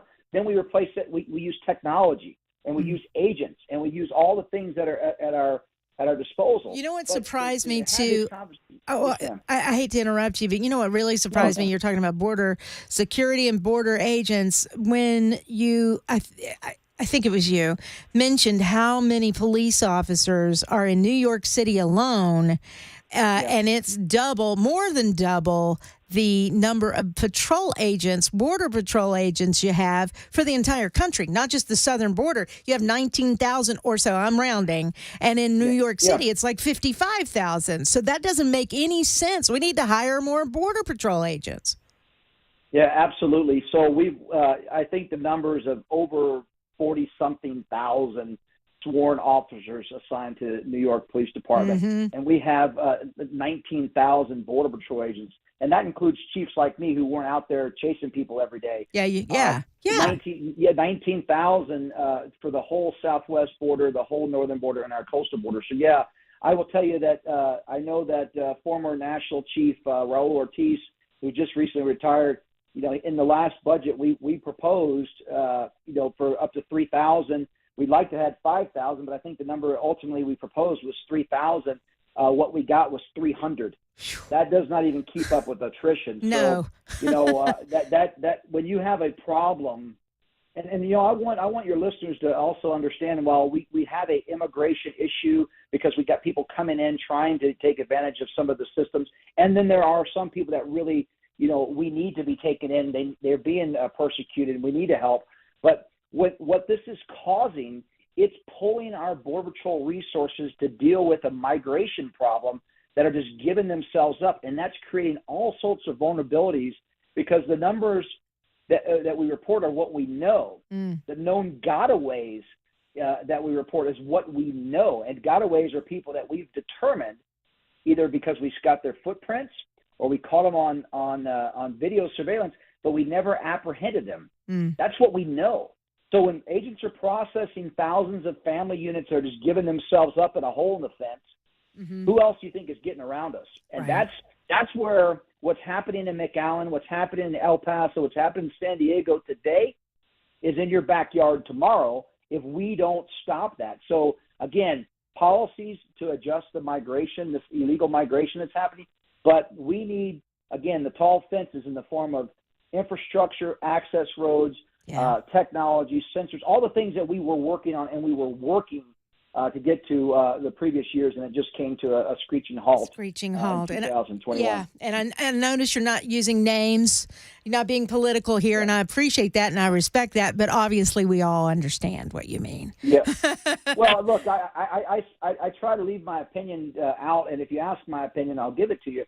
But the fact of the matter is, and I think this is also interesting for your listeners to hear, I'll speak to when I was in Yuma, Arizona. We had in 2020, and you heard me give those numbers, just over 8,000 arrests, like 8,800 arrests in fiscal year 2020. Well, in fiscal year 2021, that number went up to 114,000 arrests just in Yuma alone. And in fiscal year 22, it went over to 310,000 arrests just in Yuma alone. So you all know what happened in 2021. The president got inaugurated, and his policies were to eliminate some of the things we were doing, and that was against all our recommendations. And so, I am a career or was a career government employee. I started off as a GS5, went all the way through the ranks to through GS15, and got into the senior executive service. I am all Border Patrol agents, the national chief, sector chiefs, to the Border Patrol agents on the ground are career employees. We are not political appointees. So we are apolitical. We run to the sound of gunfire, and we try to avoid the news if we can. But sometimes when you're the talk of the town, that's you're right in the middle of it. Yeah, no kidding. I've run out of time. I could sit here and talk to you for another hour about this. I really could. And I'd love to have you back again. So let's stay in touch. Let's do it. Yeah, and can people find? Are you on socials at all, or are you? Do you avoid that? No, I think it's too late to avoid all that at this point. Right? It's kind of how everybody stays connected. But I will tell you that the best way, and I try to stay pretty active with facts, is my Chris Clem Official is my Twitter handle, at @CClem, that's CLEM official. You can find me there. I post some things every once in a while. I'm not posting minute by minute or day by day, but things that I think are important. Make a point. Yeah. Yep. But Pamela, thanks for having me on here. And I want to thank you for coming down there. I've told lawmakers, anybody that has a position on border security, they need to come down there. And if they can't make it, they need to send groups like we just had down there to see it firsthand so they can come back and inform people so people can make a better educated decision when it comes down to policy. But I'd love to come back on, love to come in person and visit Tennessee. It's been about 6 or 7 years since I've been to Nashville. So I would love to come up and visit you. But, hey, if we can do it on the phone, we can do that. Absolutely. As well. Okay. Thank you so much, Chris. We will talk to you soon. That is Chief Chris Clem, retired after 27 and a half years of federal law enforcement experience and over 4 years of senior executive service at the Deputy Chief and Chief Patrol Agent positions. He's very knowledgeable. I'm really late, and I am so sorry, but I loved what he had to say. It was very educational. 4:54. Pamela Furr on the Drive on Super Talk 99.7 WTN. Hi, I'm Paul Winkler. We know that diversification is an important part of the investing process, but how do you reduce risk of a portfolio through diversification? Well, you use correlations. Now think of bathing suit sales and suntan oil sales. They tend to move together, right? Think of bathing suit sales versus winter coat sales. More dissimilar movement, and that's the idea. But why is diversification so important? Well, think about it this way. Everybody would like to have this happen with their investments. They just go straight up. But what we know is this is really what tends to happen. Markets may go way up and then down, or down then way up. Now let's say if we isolate parts of that curve right there, and the first curve right there, and the second curve right there. If you're putting money away for retirement, every time you put money in, if this is what's going on, you're buying more shares. Then just before you retire, the market goes up, you're really happy. If on the other hand, you keep paying a higher and higher price, and then the market goes down, you're really sad. And we can't choose what's going to happen with the market next. But what we can do is what we know through academic research, and there are Nobel Prizes awarded for this, is we can look for things that tend to move in dissimilar fashion. And what happens when we do that, we can reduce the volatility of the portfolio, hence bringing those curves in. Now that's the idea. Now if you want to learn more about our approach to investing and financial planning, go to paulwinkler.com and set up a free 15-minute phone call. Or you can call 615-851-1950.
5:01, I'm Mac Maury with your top stories, 92 degrees, and we're expecting similar weather to today, the rest of this week.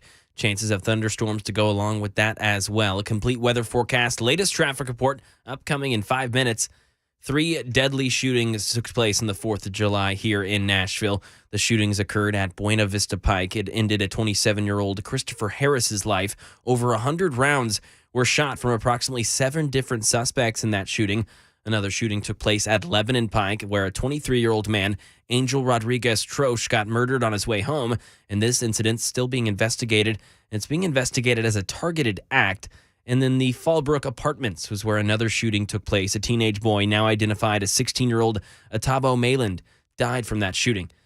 And an Iranian defense official denies claims by the U.S. Navy that Iran tried to seize 2 commercial oil tankers in the Gulf of Oman. Luis Martinez has the U.S. Navy's side of the story. The Navy says that 2 oil tankers transiting through the Gulf of Oman, east of the Strait of Hormuz, were approached by 2 separate Iranian vessels, and that in one case it appeared that they were trying to seize it. So they issued a distress call, and the USS McFall came to its rescue, and then they put some drones overhead to ensure its security. Then just 3 hours later, another incident, but this time it was another Iranian warship that was firing upon another oil tanker. Again, distress signals. The McFall goes as fast as it can to that location, and the Navy says that as it arrived, essentially the firing stopped and the Iranian vessel went away. And over to Philadelphia, where the suspect in that city's mass shooting was charged this morning. Trevor Alt has more. The alleged shooter is being held in jail, charged with more than 30 counts. There's 11 separate sets of charges here: murder, attempted murder, reckless endangerment, and carrying a firearm without a valid permit. The charge is serious as first-degree murder, with which the shooter's facing 5 counts. There is no bail there, so the shooter is going to be held continuously without that possibility of bail until they head to trial. And this is being described as a planned attack from this 40-year-old shooter that left 5 dead. A drowning right here in Tennessee. A man drowned last night near the Normandy Dam. The 37-year-old reportedly went to go get his shoe that fell in the water. He never resurfaced. Emergency officials located him in that same area where he went underneath that water. And over in some social media news, Meta sent to launch its new Threads app this week. It's a direct challenge to Twitter. Rebecca Jarvis says the timing of Threads release might be fortuitous. Here's Jarvis. On the heels of a tumultuous week for Twitter, owner Musk announcing, seemingly out of the blue, limits on the number of tweets users could read, leaving many in a foul mood. Threads joins a pack of Twitter alternatives, trying to appeal to those frustrated among the platform's estimated 330 million monthly active users. And the platform will have a similar look and format to Elon Musk's. It'll also reportedly allow users to keep their Instagram names and follow the same account on Threads. And it's supposed to debut tomorrow morning. That is the latest news, traffic, and weather on the way. I'm Mac Maury, WTN News.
Good afternoon. It is 5:09. Pamela Furr in for the vacationing Brian Wilson on the drive. He'll be back on Monday. 615-737-9986 is the phone number. You can also super text us there. Add that number. Super Talk TV is on live and in color. That's on Twitter, Twitch, Facebook, and YouTube TV. And you can also find it on our website, 997wtn.com. All right. Let's get into it, shall we? Do we have the theme song? Do we have the song? We have to play this song. Which song are we talking about? The drug song. Oh, yeah, that one. Well, yeah, we definitely got that We one. have to play this song to set us up for this discussion about the White House and what was discovered in the White House. Oh, yeah.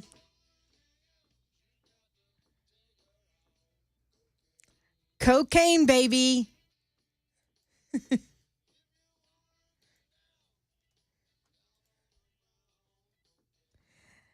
Somebody somewhere brought cocaine to the White House. How do we know this?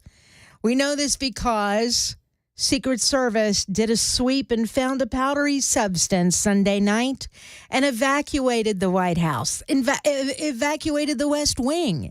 And when the fire department and hazmat showed up, they did an initial test on said white powdery substance. And what was it, ladies and gentlemen? It was indeed cocaine. Now, the question is, where did the cocaine come from? Automatically, everyone that I know, even liberal media outlets, started to giggle a little bit. I watched a clip from Gayle King and those on CBS this morning. I was playing it with you, Chris, earlier today. They're giggling and making jokes because everybody knows where this came from. Who else in the West Wing? And here's what's killing me. First, it was said it was found in a White House library. That was the story that came out yesterday. Then it started to come out, well, no, it wasn't really a White House library. It was more in a working area where tour groups come all the time, and that's where it was found. Now I just saw a headline that said it was found in a locker. So I guess they have lockers for their workers, and that's where it was found. Didn't I also earlier, even in the show, say that one news outlet said it was in a storage area? So, I mean, where did you find it? I would think it would be one answer to that question. Where was this cocaine found? Because this hodgepodge of locations, now you've got people going, okay, who's trying to cover up something here? What are you trying to do with this kind of spin and misinformation, for crying out loud? And I can't think of anybody that doesn't believe this is Hunter Biden's coke. But come on. I mean, what worker would have the cojones to work at the White House and bring a white powdery substance, let alone cocaine, let alone an illegal substance? But who on earth would do that when they know you spill a little? And by the way, are you sniffing the cocaine at work? I mean, why would you put it in your locker? I mean, and I would assume all of those employees would be drug screened at some point. I mean, I don't know. Yeah. I personally, I don't do drugs, so I don't know how this works. But I mean, is there something like even like at airports that sets something off when you're trying to bring drugs? Like, for instance, other than the dog's nose? Well, I mean, I go through the airport and there's no dog standing around. So if I am wanting to smuggle in some cocaine, I don't know, in my protein bottle, because I put protein in my drinks, so protein powder, but it's cocaine instead.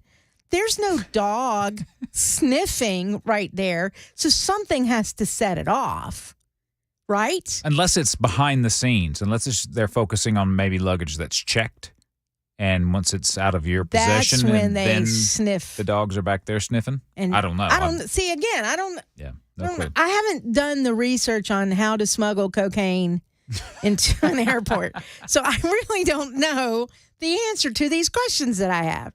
But if you're gonna, I don't know. It was just a baggie, right? That's what they're saying. So if it was just a little baggie with a gram or two of. A gram is how much in a baggie? I don't even know. But so you've got a Not gram. much. So you got a gram or two or 5 or whatever in this little baggie. Did it fall out of your purse? Did it fall out of your gym bag? Or was Hunter sniffing a little down there and Secret Service came around the corner and he went, oops, and threw it? I mean, who knows? Why would it be in a locker? Now this is not passing the smell test, so to speak, at all. And what's really funny is to see the White House press secretary do the dance when asked questions about the cocaine that was found in the White House. Is my computer up here? Listen to Corinne Jean-Pierre. Just clarify for us where exactly inside the West Wing the substance was discovered. I'm not going to get into specifics. All I can say is when people visit the West Wing, there is the area of the West Wing where it is highly traveled, and that is what happens. People come through this particular area. It's highly traveled. I'm just not going to get into specifics. I'm not going to get into not going to get ahead of the Secret Service, and so I'll let them speak to that. There are a couple of primary entrances into the West Wing. There's the one with which we're all familiar, right outside the driveway where the Marine stands when the president's in the West Wing, and there's another entrance off West Executive Avenue. Can you explain which entrance we're talking about? I'm going to let the Secret Service speak to that. Can you explain why you can't explain it? I mean, you described it as a heavily traveled area. That's what I'm just saying what the Secret Service said. We got this from the Secret Service, so I'm sharing a little bit more with you from here. But again, it's under their purview. It's under investigation. They will have more specifics down the road as they are looking into this. We are By the way, she looks good dancing on that bowling ball, though, right? confident that they will get to the bottom of this, and so I'm just going to leave it to them. The substance was discovered late on Sunday.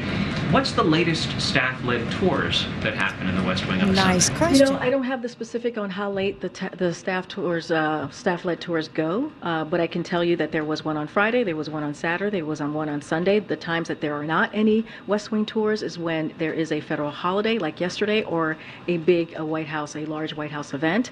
Just don't have the specifics. Let's let the Secret Service get to the bottom of this. They'll have hopefully more information, and we have confidence that they will be able to figure this all out. So I'm going to give them the space to do that.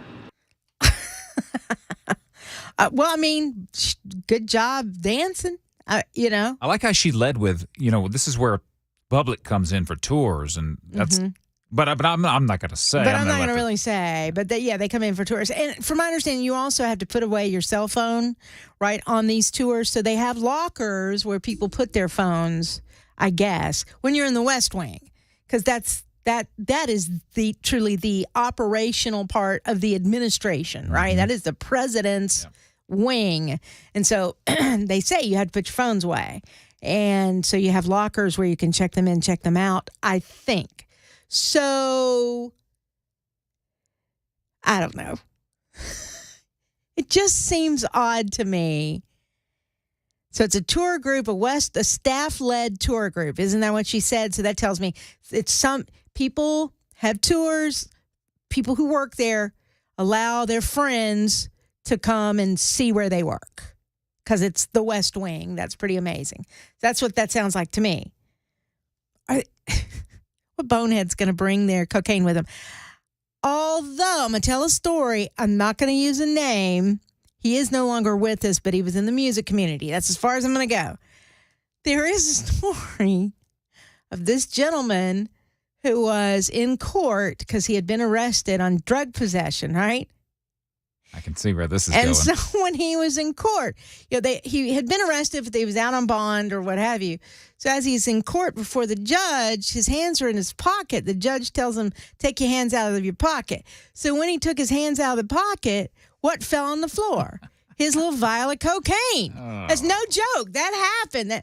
So they rearrested him in the courtroom for possession of cocaine. Did he claim those weren't his pants? That's not my cocaine. I don't know whose pants these are. I just found them and put them on. They look good. I'm just, I'm so upset that this is happening, that I put on the wrong pants. I put on somebody else's pants. Bless his heart. All right, you got to do the bless your heart there. I think it applies here. So my question is, what bonehead would do that? But, I mean, if you're using illegal drugs, you're kind of a bonehead. That's a good point. So I think I just answered my own dang question. And who's the chief bonehead in the West Wing? No, it's not Joe Biden. It's Hunter Biden. It's 5:21. I'm Pamela Furr, in for Brian Wilson on Super Talk 99.7 WTN.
a barricade situation in Tennessee comes to an end, the Pentagon changing policies on how they handle classified material. A woman in Tennessee threatening to stab another woman, and Elton John and Taylor Swift competing on who has a more popular world tour right now. I'll have details at 5:30. I'm Mac Morey right here on Super Talk 99.7 WTN. All right, thank you, Mac Morey. But I would say this, Mac Morey, and I want to say your name together like that, Mac Morey. I think it's Taylor Swift. Now, and here's why I say this, because her world tour is having a direct effect on the economy. More local jobs because of security and all that kind of stuff. And she has sales, so all the people that fly into towns, you got airport, you got restaurants, you got hotels. I think more so for her tour than the Elton John tour. I could be wrong. And that whole Ticketmaster Thing. fiasco that's happened. So is that detrimental to the tour, or is that Well, you got a few minutes to find out there, don't you? All right, 5:30 for Mac Morey. When the moon hits your eye like a big pizza pie, that's Mac Morey. All right, and he'll have the news for you coming. Does Brian Wilson sing to you? No, he doesn't, and I'm sure it wouldn't be as pretty as it is when you do. Good answer. Very good answer. Actually, Brian does. I wouldn't say he sings to us, but he does sing sometimes, and we wish he wouldn't. That's also true. Just saying. Okay, that's funny. That's funny. All right, earlier I told you a story about Kid Rock and his bar, kind of backtracking a little bit on Bud Light.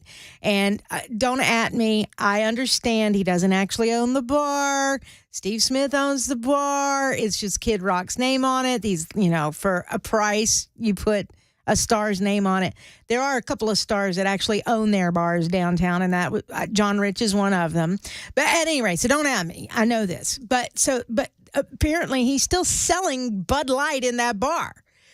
There's also a story, though, about Bud Light and how much sales have shrunk. In the week before the holiday weekend, which is the second worst year on sales decline since Dylan Mulvaney, that whole backlash. Are you ready? 27.9% Bud sales dropped in the week that ended June 24th. That's basically 28%. That drop is less than the drop it experienced the week of June 17th. That was 28.5%, but it keeps dropping. 28%, then it drops another 28%, then it drops another 28%. I don't care if Kid Rock is still selling it in his bar. There can't be a high demand for it. There's no way there's a high demand for it. Or you wouldn't be seeing these kinds of numbers. I'm not a huge beer drinker at all. I'm an ale. Like I like woodchuck. You know what a woodchuck is? Woodchuck. I'm not familiar. Yeah, it's an ale. It's an apple cider kind of no beer, and I like it. If it's a cider, it's not a beer. It's a beer. It's apple juice. Well, that's what it is, with a kick. Yeah. An apple juice that you have to get an Uber for. Anyway, ahead of 4th of July weekend, Bud Light sales remain much lower than in the same period last year.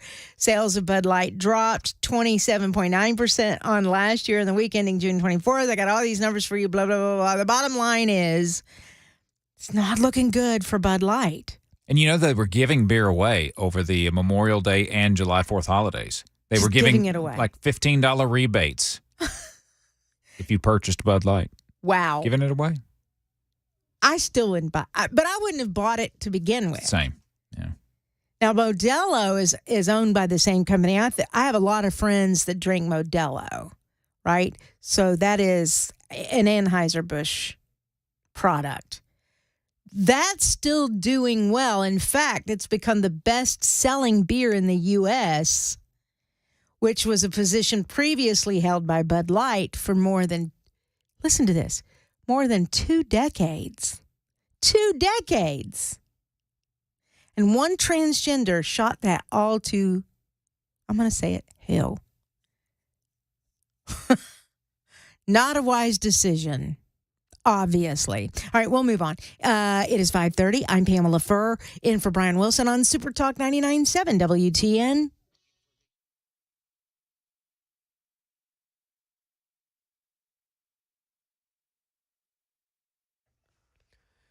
30 minutes past the hour of 5 o'clock. I'm Mac Maury with your top stories. 92 degrees, possible thunderstorms to come, and that's for every day this week. Complete weather forecast, the latest traffic report coming up in 5 minutes.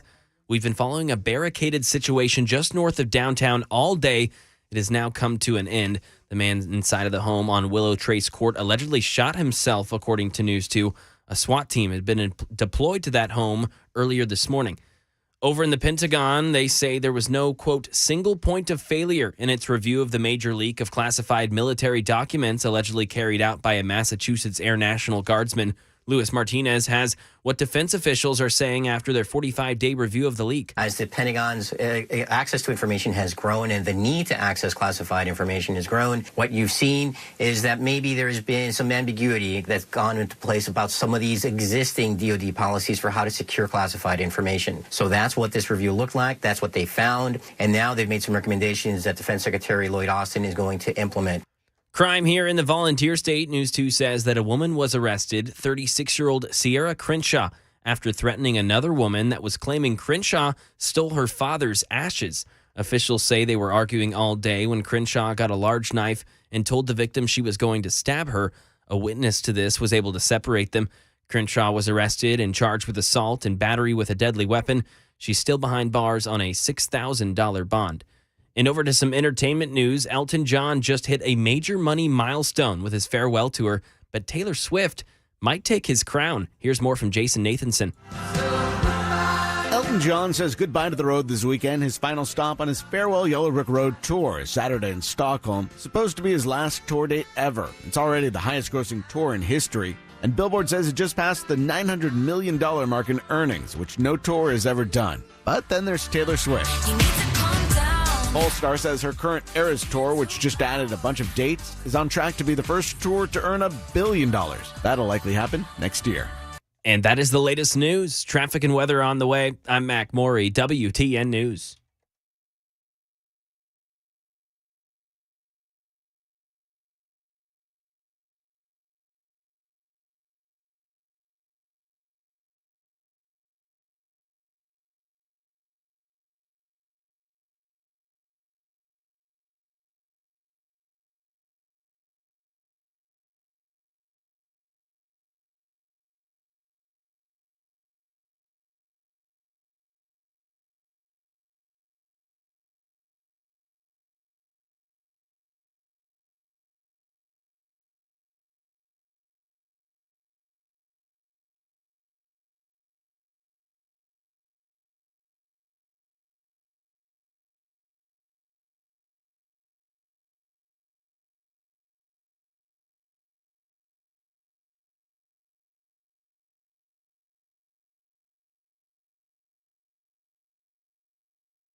Super Talk 99.7 WTN. It is 5:38. I am Pamela Furr in for Brian Wilson on the drive. Thank you for being with us today.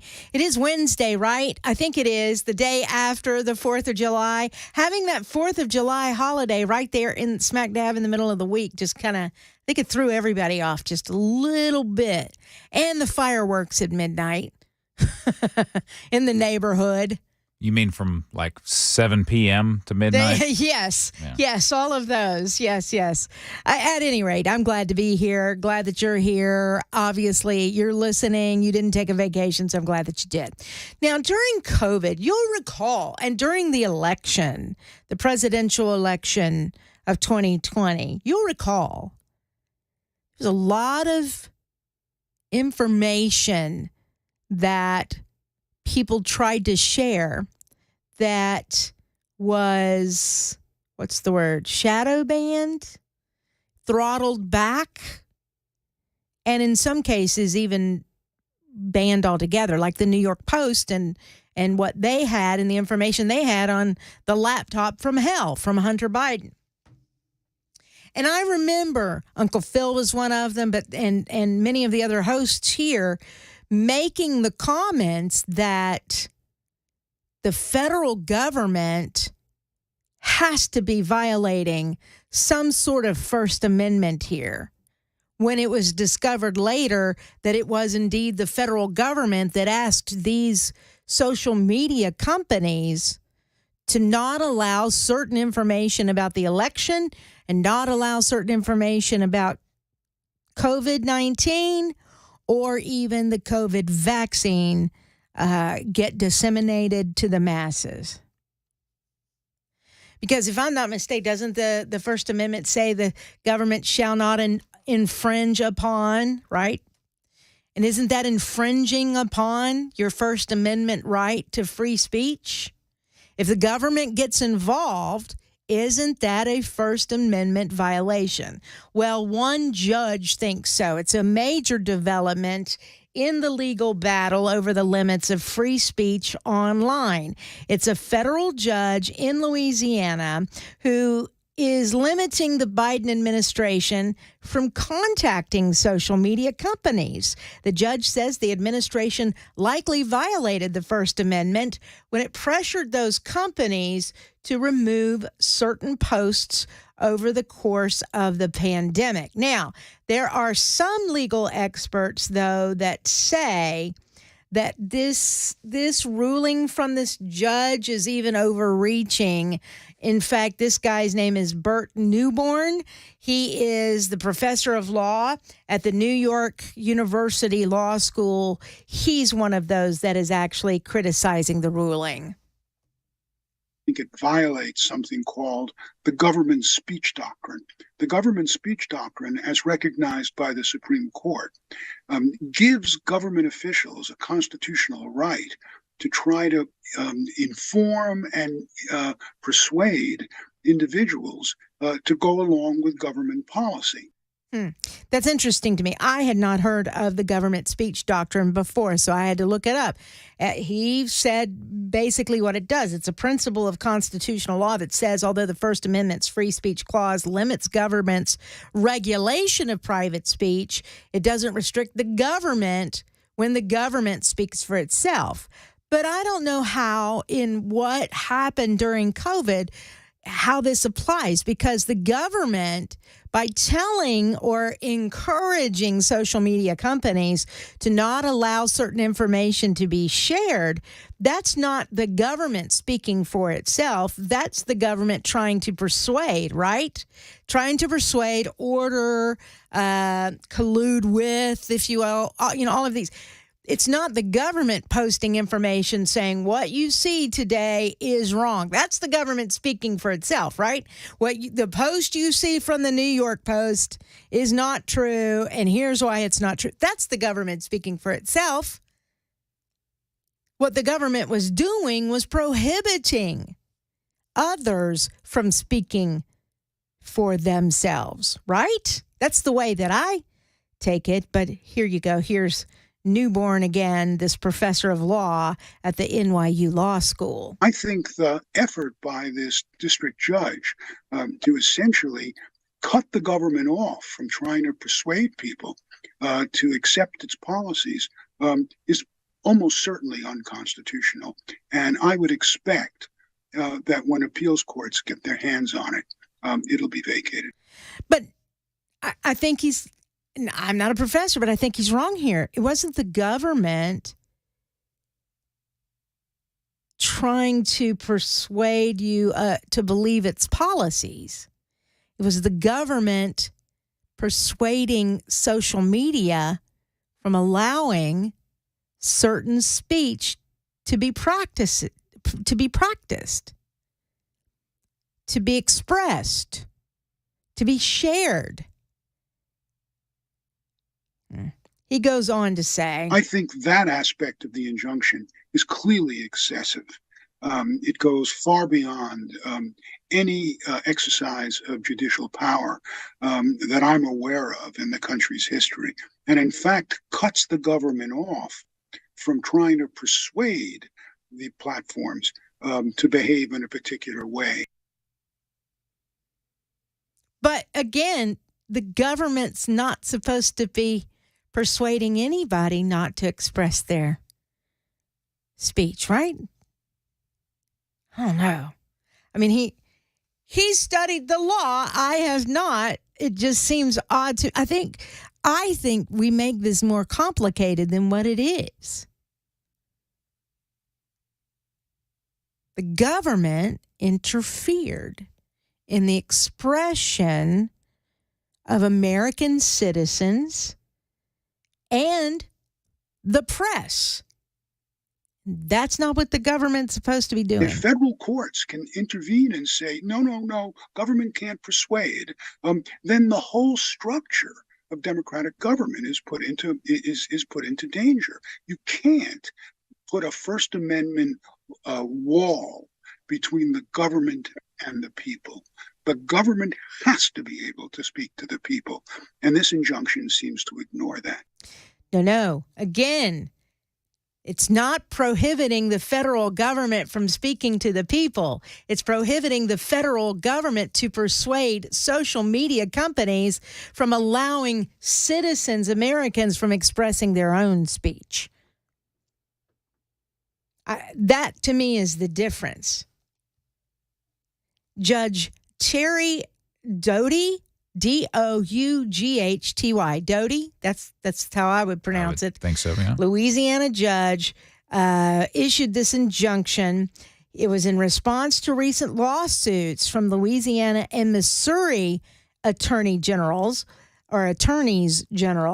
The suit alleges that the White House coerced or significantly encouraged tech companies to suppress free speech during the COVID-19 pandemic. Doughty is barring several federal officials and agencies, including some of Biden's cabinet members and the White House press secretary, Karine Jean-Pierre, from contacting social media companies in an effort to suppress speech. What took you so freaking long? I guess it had to happen through the judicial process at some point, but golly, how long are we here? Have we been complaining about this, for crying out loud? Google, Meta, and Twitter are all named in the lawsuits. The injunction says that the government's actions likely violate the free speech clause and that the court is not persuaded by defendants' arguments, dealing a significant blow to the White House. As you know, during the COVID-19 pandemic, a period perhaps best characterized by widespread doubt and uncertainty, the U.S. government seems to have assumed a role similar to Orwellian ministry of truth. That is the judge making that statement. I think it's interesting. I think we should follow this so that nothing like this ever happens again. That's what I think provided so much confusion and why conspiracy theories were able to take hold, because you did know You knew that somebody was behind these tech companies throttling all of this back. You knew it was, and then we found out later from Elon Musk, when he bought the company, all the details, the behind-the-scenes details as to who was contacting them, telling them not to allow this to happen, and it was the federal government. We knew this was happening. We knew it was happening. And that's why, again, I believe your Qs and your this and your that, all of these conspiracy theories were able to take hold because you couldn't believe what the government was trying to tell you. It wasn't what they were trying to tell you. It was what they weren't telling you that caused all of this. I don't think it could have taken such a stronghold as it did had something like this not happened. Boy. Well, we'll have to follow this, but it is a blow to the Biden administration. I think it's going to go all the way to the Supreme Court. I hope so. It needs to. And they need to be held accountable for what they did during that time when we were all afraid. Let's just be honest. And they played on our fears very well. And they used tech companies and the like to do it. It's 549. 615-737-9986 is our phone number. You can also super text us there if you'd like. Comments, we'll take comments both ways. The traditional phone call and the high-tech text message, either way, right here on The Drive on Super Talk 99.7 WTN. Hi, I'm Paul Winkler. We know that diversification is an important part of the investing process, but how do you reduce risk of a portfolio through diversification? Well, you use correlations. Now think of bathing suit sales and suntan oil sales. They tend to move together, right? Think of bathing suit sales versus winter coat sales. More dissimilar movement, and that's the idea. But why is diversification so important? Well, think about it this way. Everybody would like to have this happen with their investments. They just go straight up. But what we know is this is really what tends to happen. Markets may go way up and then down, or down, then way up. Now let's say if we isolate parts of that curve right there, and the first curve right there, and the second curve right there. If you're putting money away for retirement, every time you put money in, if this is what's going on, you're buying more shares. Then just before you retire, the market goes up, you're really happy. If, on the other hand, you keep paying a higher and higher price and then the market goes down, you're really sad. And we can't choose what's going to happen with the market next. But what we can do is what we know through academic research, and there are Nobel Prizes awarded for this, is we can look for things that tend to move in dissimilar fashion. And what happens when we do that, we can reduce the volatility of the portfolio, hence bringing those curves in. Now that's the idea. Now, if you want to learn more about our approach to investing and financial planning, go to paulwinkler.com and set up a free 15-minute phone call.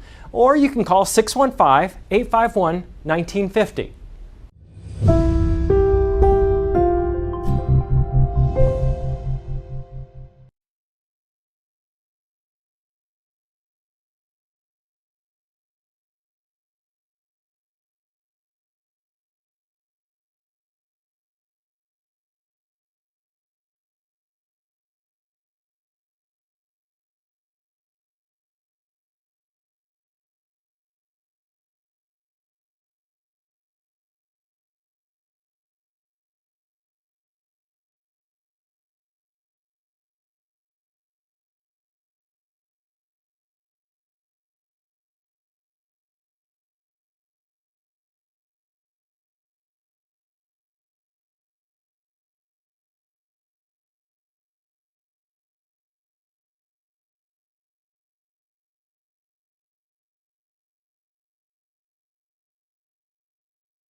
It is 6 o'clock. I'm Mac Maury with your top stories. 92 degrees in Music City and a chance for thunderstorms every day. Forecast latest traffic report coming up in 5 minutes. Starting in the nation's capital, where House Republicans are demanding a briefing on the cocaine that was found on the White House grounds. Andy Field has the latest twist in the case. At first, the White House said cocaine was found in an area where primarily outside tourists visit. But now Press Secretary Karine Jean-Pierre says White House staffers also gave weekend tours. There was one on Friday, there was one on Saturday, there was one on Sunday. The times that there are not any West Wing tours is when there is a federal holiday, like yesterday. Still, the Secret Service hasn't said how illegal drugs made it past any security screening for the public or the staff. And the president was not at the White House when that substance was discovered. Right now in the volunteer state, 3 deadly shootings took place in Nashville on the 4th of July. The shootings occurred at Buena Vista Pike, ending 27-year-old Christopher Harris's life. Over 100 rounds were shot from approximately 7 different suspects in that shooting. The other shooting, Lebanon Pike, where a 23-year-old man, Angel Rodriguez Troche, got murdered on his way home. This incident is being investigated as a targeted act. And the Fallbrook Apartments, a teenage boy now identified as 16-year-old Etabo Mayland, died from that shooting.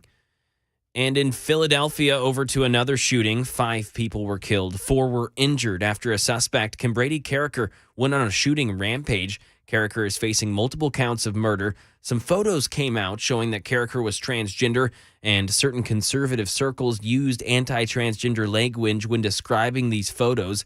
Asa Khalif is on the LGBTQ advisory committee for the DA's office and says that this sort of rhetoric should not be tolerated. I want to set the record straight because language is extremely important when we're talking about anything dealing with violence in trans community. The suspect or the shooter has not identified themselves as trans. They have only identified themselves as male. And Khalif went on to say that this is about someone who used violence to hurt and harm our city and our community. Over to some social media news. Twitter's latest competitor comes from the biggest social media company in the game, Mike Dubusky. Threads is a new social media app composed of short text-based posts, similar to Twitter. Mashable Tech's Matt Binder says it comes from Meta and integrates with your Instagram account. You'll use the same username. You'll be able to bring over those same people who follow you on Instagram. Threads joins a growing list of Twitter challengers, including Mastodon and Blue Sky. I can easily see all of these platforms finding their niche and just pulling them away from Twitter. Threads is scheduled to launch tomorrow morning. And that is the latest news. Traffic and weather are next. I'm Mac Maury, WTN News.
Good afternoon. It is 6:06. I'm Pamela Furr, in for Brian Wilson, who's vacationing this week. He'll be back on Monday.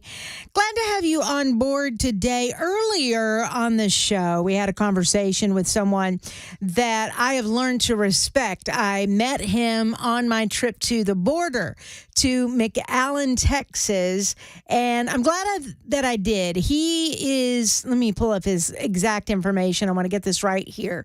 He worked for the federal government for a very long time, 27 and a half years of federal law enforcement experience and over 4 years of senior executive service at the deputy chief and chief patrol agent positions. He was a border patrol agent for a very long time. Chief Chris Clem is his name. And I really got to pick his brain while I was in McAllen, Texas, about the problems that they see at the border and some of the questions about closing the border that have popped up. Is that a solution? And is it a migrant problem, illegal migrant problem? Is it all of the above? And so I talked to him earlier on the show. We'll play that back right now.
That is Chief Chris Clem. He is a retired federal law enforcement officer. He was Border Patrol for most of that career, so he knows of which he speaks.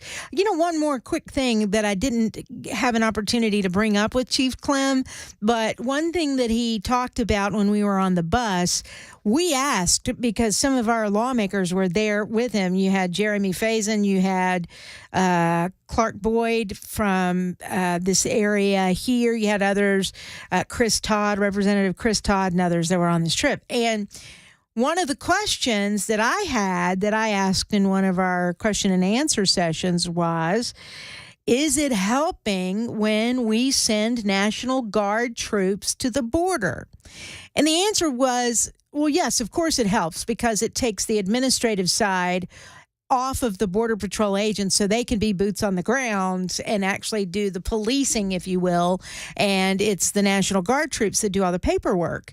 But when you look at all the numbers of people that are coming through the ports of entry, and there are 9 ports of entry at the southern border, 9. And so when you look at that, I think I'm right. When you look at that, and Tennessee's only sending 100 National Guard troops. And then let's say, and that's what we said. So let's say Alabama is sending another 100. And New Orleans is sending another 100. That's still not enough to take a huge load of pressure off those Border Patrol agents. Certainly not in my opinion. And he said we're grateful for it, but it's still not enough for what needs to happen down there at our southern border. 622, I'm Pamela Furr, in for Brian Wilson on Super Talk 99.7 WTN.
Thank you very much, Mac Maury. It is 6:27. Glad you're here. Donald Trump's now responding to the cocaine at the White House with what's being described as a rambling social media post, echoing other critics who claim the illicit substance belongs to the president's addict son, Hunter. The former president also suggested that the drugs could belong to crackhead Justice Department Special Counsel Jack Smith, who is leading the investigation into Trump's handling of classified documents. Now, see, this is why I love Donald Trump, is when he does stuff like that and says things like that. Let's see. Let me get this. Let me find, because I want to read it verbatim. I'll just describe it to you. So the president took to Truth Social. Let's see. And he said that the media will try to downplay the discovery of the drugs in the White House by denying laboratory results. Well, I mean, that hasn't happened yet. I mean, the lab. And look, you had the fire department on public airwaves. And I hate using the term airwaves, but they were. They were on their radio saying, it looks like we've got cocaine. It's tested positive. Anyway, so, I mean, what else can you do? So the second lab result that came back today confirmed that it is a white powder substance called cocaine. Meanwhile, the Secret Service continues to try to hunt down who brought the dime-sized bag of illicit drugs into the White House premises. And honestly, possession, do they even prosecute for possession like that anymore? I know that for cocaine, maybe. Yeah. For pot, not so much. Probably not. Well, and it would be legal, I would assume, right? What? Marijuana. If it was marijuana, they wouldn't. In D.C.? I think so. Is it? I think so. I honestly don't know. I guess I could look it up. Cocaine is not. I have this thing called Google that's right here in front of me. Yeah, cocaine, not legal in any part of the U.S., to my knowledge. No. But regardless, the bigger picture, though, is how is this going to play out if they discover it actually is Hunter's? How is that going to play out for his legal problems that he has here in the next month or two, where he has to appear before a judge and he's got a diversion charge, or he wants, it's not a charge, but he has a diversion that is supposed to happen with the charges against him with guns and cocaine, or illegal drugs. How is that going to play out? I don't know. Are they going to go and see if Hunter is actually the owner? Or maybe he found a dealer that was able to get in the White House. Maybe they made a way to just put it in the locker. I'll come get it later. I mean, I don't know. There's all kinds of scenarios. And aren't there cameras everywhere? I was thinking that. Yeah, there should be a camera everywhere in the White House. Yeah, and so you can see who actually touched that locker. Whoever had it last had access if it was a locker. They keep changing their story of where it was found. So if it was indeed a locker, well, who's the last person that touched that locker? Because I wouldn't think that you'd leave cocaine there for days. And the truth of the matter is, Hunter did leave on Friday. So they discovered it on Sunday. Unless they didn't do any kind of sweep like that for days, which I'd question security at that point, right? All right, it's 6:31. I'm Pamela Furr on Super Talk 99.7 WTN.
It is 6:38. I am Pamela Furr on Super Talk 99.7 WTN. In for Brian Wilson on the drive. He'll be back on Monday. I'll be in for him again tomorrow and Friday with Chris Weber. Thank you, Chris, for being in the producer's booth today. I appreciate it. All right, I am doing a little bit of a deep dive. You know, there was a shooting that happened in Philadelphia, a mass shooting. You had several people that were killed, 5 in fact. And I think this part of the story is being downplayed. You know, here in Nashville, we had our own mass shooting that happened at a school, Covenant School, and it was a transgender, a deranged transgender who did the shooting. No longer here. This shooter in Philadelphia is in custody. This shooter may have been trans. Did you know? I mean, I don't know if anybody has talked about that. This is from the New York Post. The man charged with killing 5 in a mass shooting in Philadelphia was known to his family and neighbors for dressing as a woman. Isn't that what? Is that trans? They don't call them transvestites anymore, right? It's transgender now. So they also described him weird. But none felt he was capable of violence.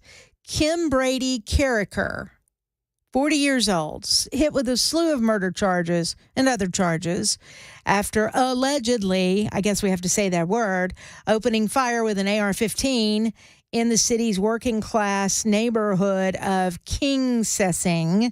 I think I'm saying that properly.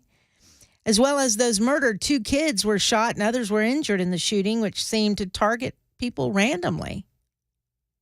Several neighbors who knew the suspect simply as Kim said they were stunned to learn of the mass shooter's identity, insisting he had never caused any problems in the neighborhood in the decade that he lived there. He just didn't bother anybody, they said.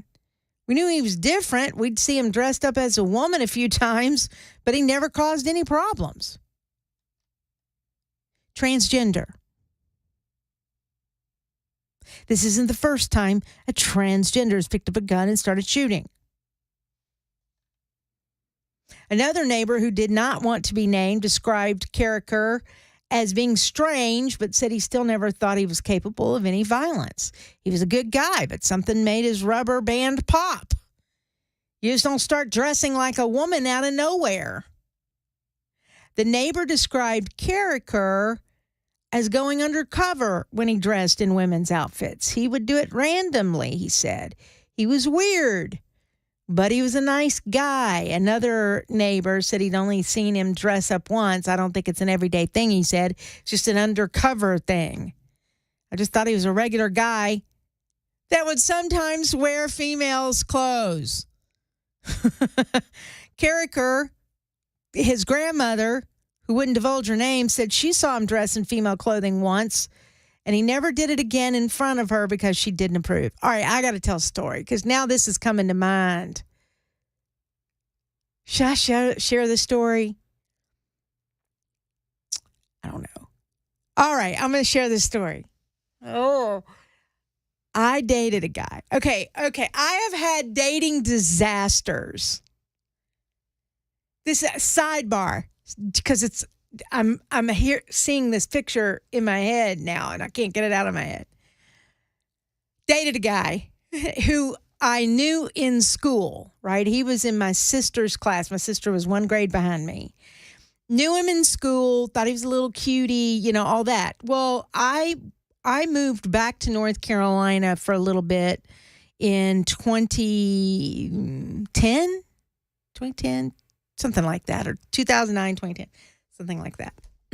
And we rekindled a friendship, and then I'm realizing, well, you're mighty cute, you know. So we start seeing one another, and he lived in a little house in one of those tiny houses behind his mama's house, right? Because he was helping take care of his mother. She was older and what have you. But he had his own place, but it was on his mama's property.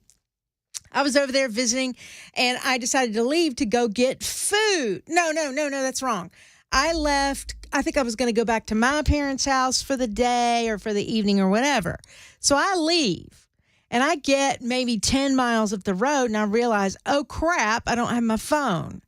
So I have to turn around to go back and get my phone. So turn around, I open the door, and he's dressed in women's clothing. I mean, he's got a blonde wig on, long hair. He's got high heels on. And I just stood there and I said, well, hello. There's nobody here from North Carolina. His name is Scott. Well, hello, Scott. I left my phone here. And he just stood there looking at me also. Like, he didn't go, oh, I'm just dressing up. He didn't make any excuses. He just looked at me. And I looked at him and I go, I'm going back to Mom's. I'll talk to you later. And let's just say I never talked to him again. It was the weirdest experience of my life. It was just interesting. I didn't call his mother and go, did you know? I didn't do anything like that. I just slowly backed out of the room. Backed out of the room. Okay, bye. And he never called to explain. What is there to explain? It wasn't Halloween. There's nothing to explain. Whether it's you like women's clothing or you are, kind of look like a hooker. I mean, you know what I mean? He kind of dressed, the heels were like the big spiked heels. I'm sure it was just laundry day and that was all he had that was clean. Anyway, so all right. So maybe that's what this character, whatever his name is, the alleged shooter in Pennsylvania. Do you see, by the way, why I don't date much anymore? I have the worst stories. I really do. I'm writing a book on, single white girl stories from hell or, something like that. Anyway, it's all, no, that's why I've taken myself out of the game. Anyway, back to this story. Every once in a while, this person would dress up as a girl, they say. And there's even a picture, I guess, that Kim Brady Carricker had posted on Facebook. And, I have to be honest with you, unless I look very carefully, he looks like a girl in this picture. From time to time, that's what he would do. Now, some have said, let's see, his grandmother said he knew I disapproved of it. He dressed as a man when he came to see me, when he was around me. She said he did it one time and that was it. He was no trans. He was just gay. That's my perspective. That's Grandma. Now, whether or not this has anything to do with the psychology of someone who can pick up a gun and take out innocent people, I don't know. I think the more and more you do some research, you're going to find autism, perhaps, in some of these cases. Obviously, psychological disorders in these cases, you have to be mentally unstable to just pick up a gun and randomly shoot people. And what they're saying so far is that this just seems random. Now, they initially referred to the suspect with they, them pronouns, but authorities have now been referring to Carricker as a male. On his since deleted Facebook page, he regularly posted about supporting Black Lives Matter, including supporting workers who protested in the strike for Black Lives back in July of 2020. At least some of the victims gunned down in Monday's bloodshed, by the way, were black. So that's why they believe it was completely random what he did. Carricker was described as a good person. Weird, but a good person. I don't know. But at least he's alive. Now you can pick his brain and try to figure out what the actual you-know-what. It is 6:48. I am Pamela Furr in for Brian Wilson on Super Talk 99.7 WTN. Hi, I'm Paul Winkler. We know that diversification is an important part of the investing process, but how do you reduce risk of a portfolio through diversification? Well, you use correlations. Now think of bathing suit sales and suntan oil sales. They tend to move together, right? Think of bathing suit sales versus winter coat sales. More dissimilar movement, and that's the idea. But why is diversification so important? Well, think about it this way.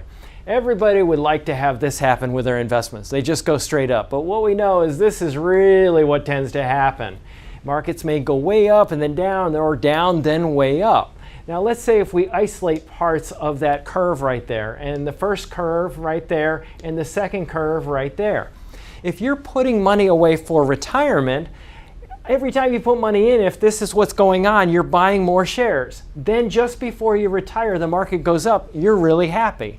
If, on the other hand, you keep paying a higher and higher price and then the market goes down, you're really sad. And we can't choose what's going to happen with the market next. But what we can do is what we know through academic research, and there are Nobel Prizes awarded for this, is we can look for things that tend to move in dissimilar fashion. And what happens when we do that, we can reduce the volatility of the portfolio, hence bringing those curves in. Now that's the idea. Now if you want to learn more about our approach to investing and financial planning, go to paulwinkler.com and set up a free 15-minute phone call. Or you can call 615-851-1950.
Super Talk 99.7 WTN. It is 6:55. I am Pamela Furr. So we're wrapping up this segment here. I got some super texters saying, man, you really do have problems with dates. Yeah, yes, I do. And I won't repeat the story. If you didn't hear it, you'll have to go listen to the show on our Super Talk TV and find out yourself. But at any rate, thank you for allowing me to be with you this afternoon. Thank you for allowing me to take you home on the drive. I'll be with you again tomorrow from 3 to 7. So I hope you can listen in then as Brian is on vacation. I don't have any guests scheduled yet, but that could change. Just find me on socials, and I'll keep you updated there on that information. Pamela Furr, 2 R's, Furr, and try to hashtag Dollar Store Reba. That is also my nickname. Yes, Dollar Store Reba. All right, thank you. Mark Levin is up next on Super Talk 99.7 WTN after the news.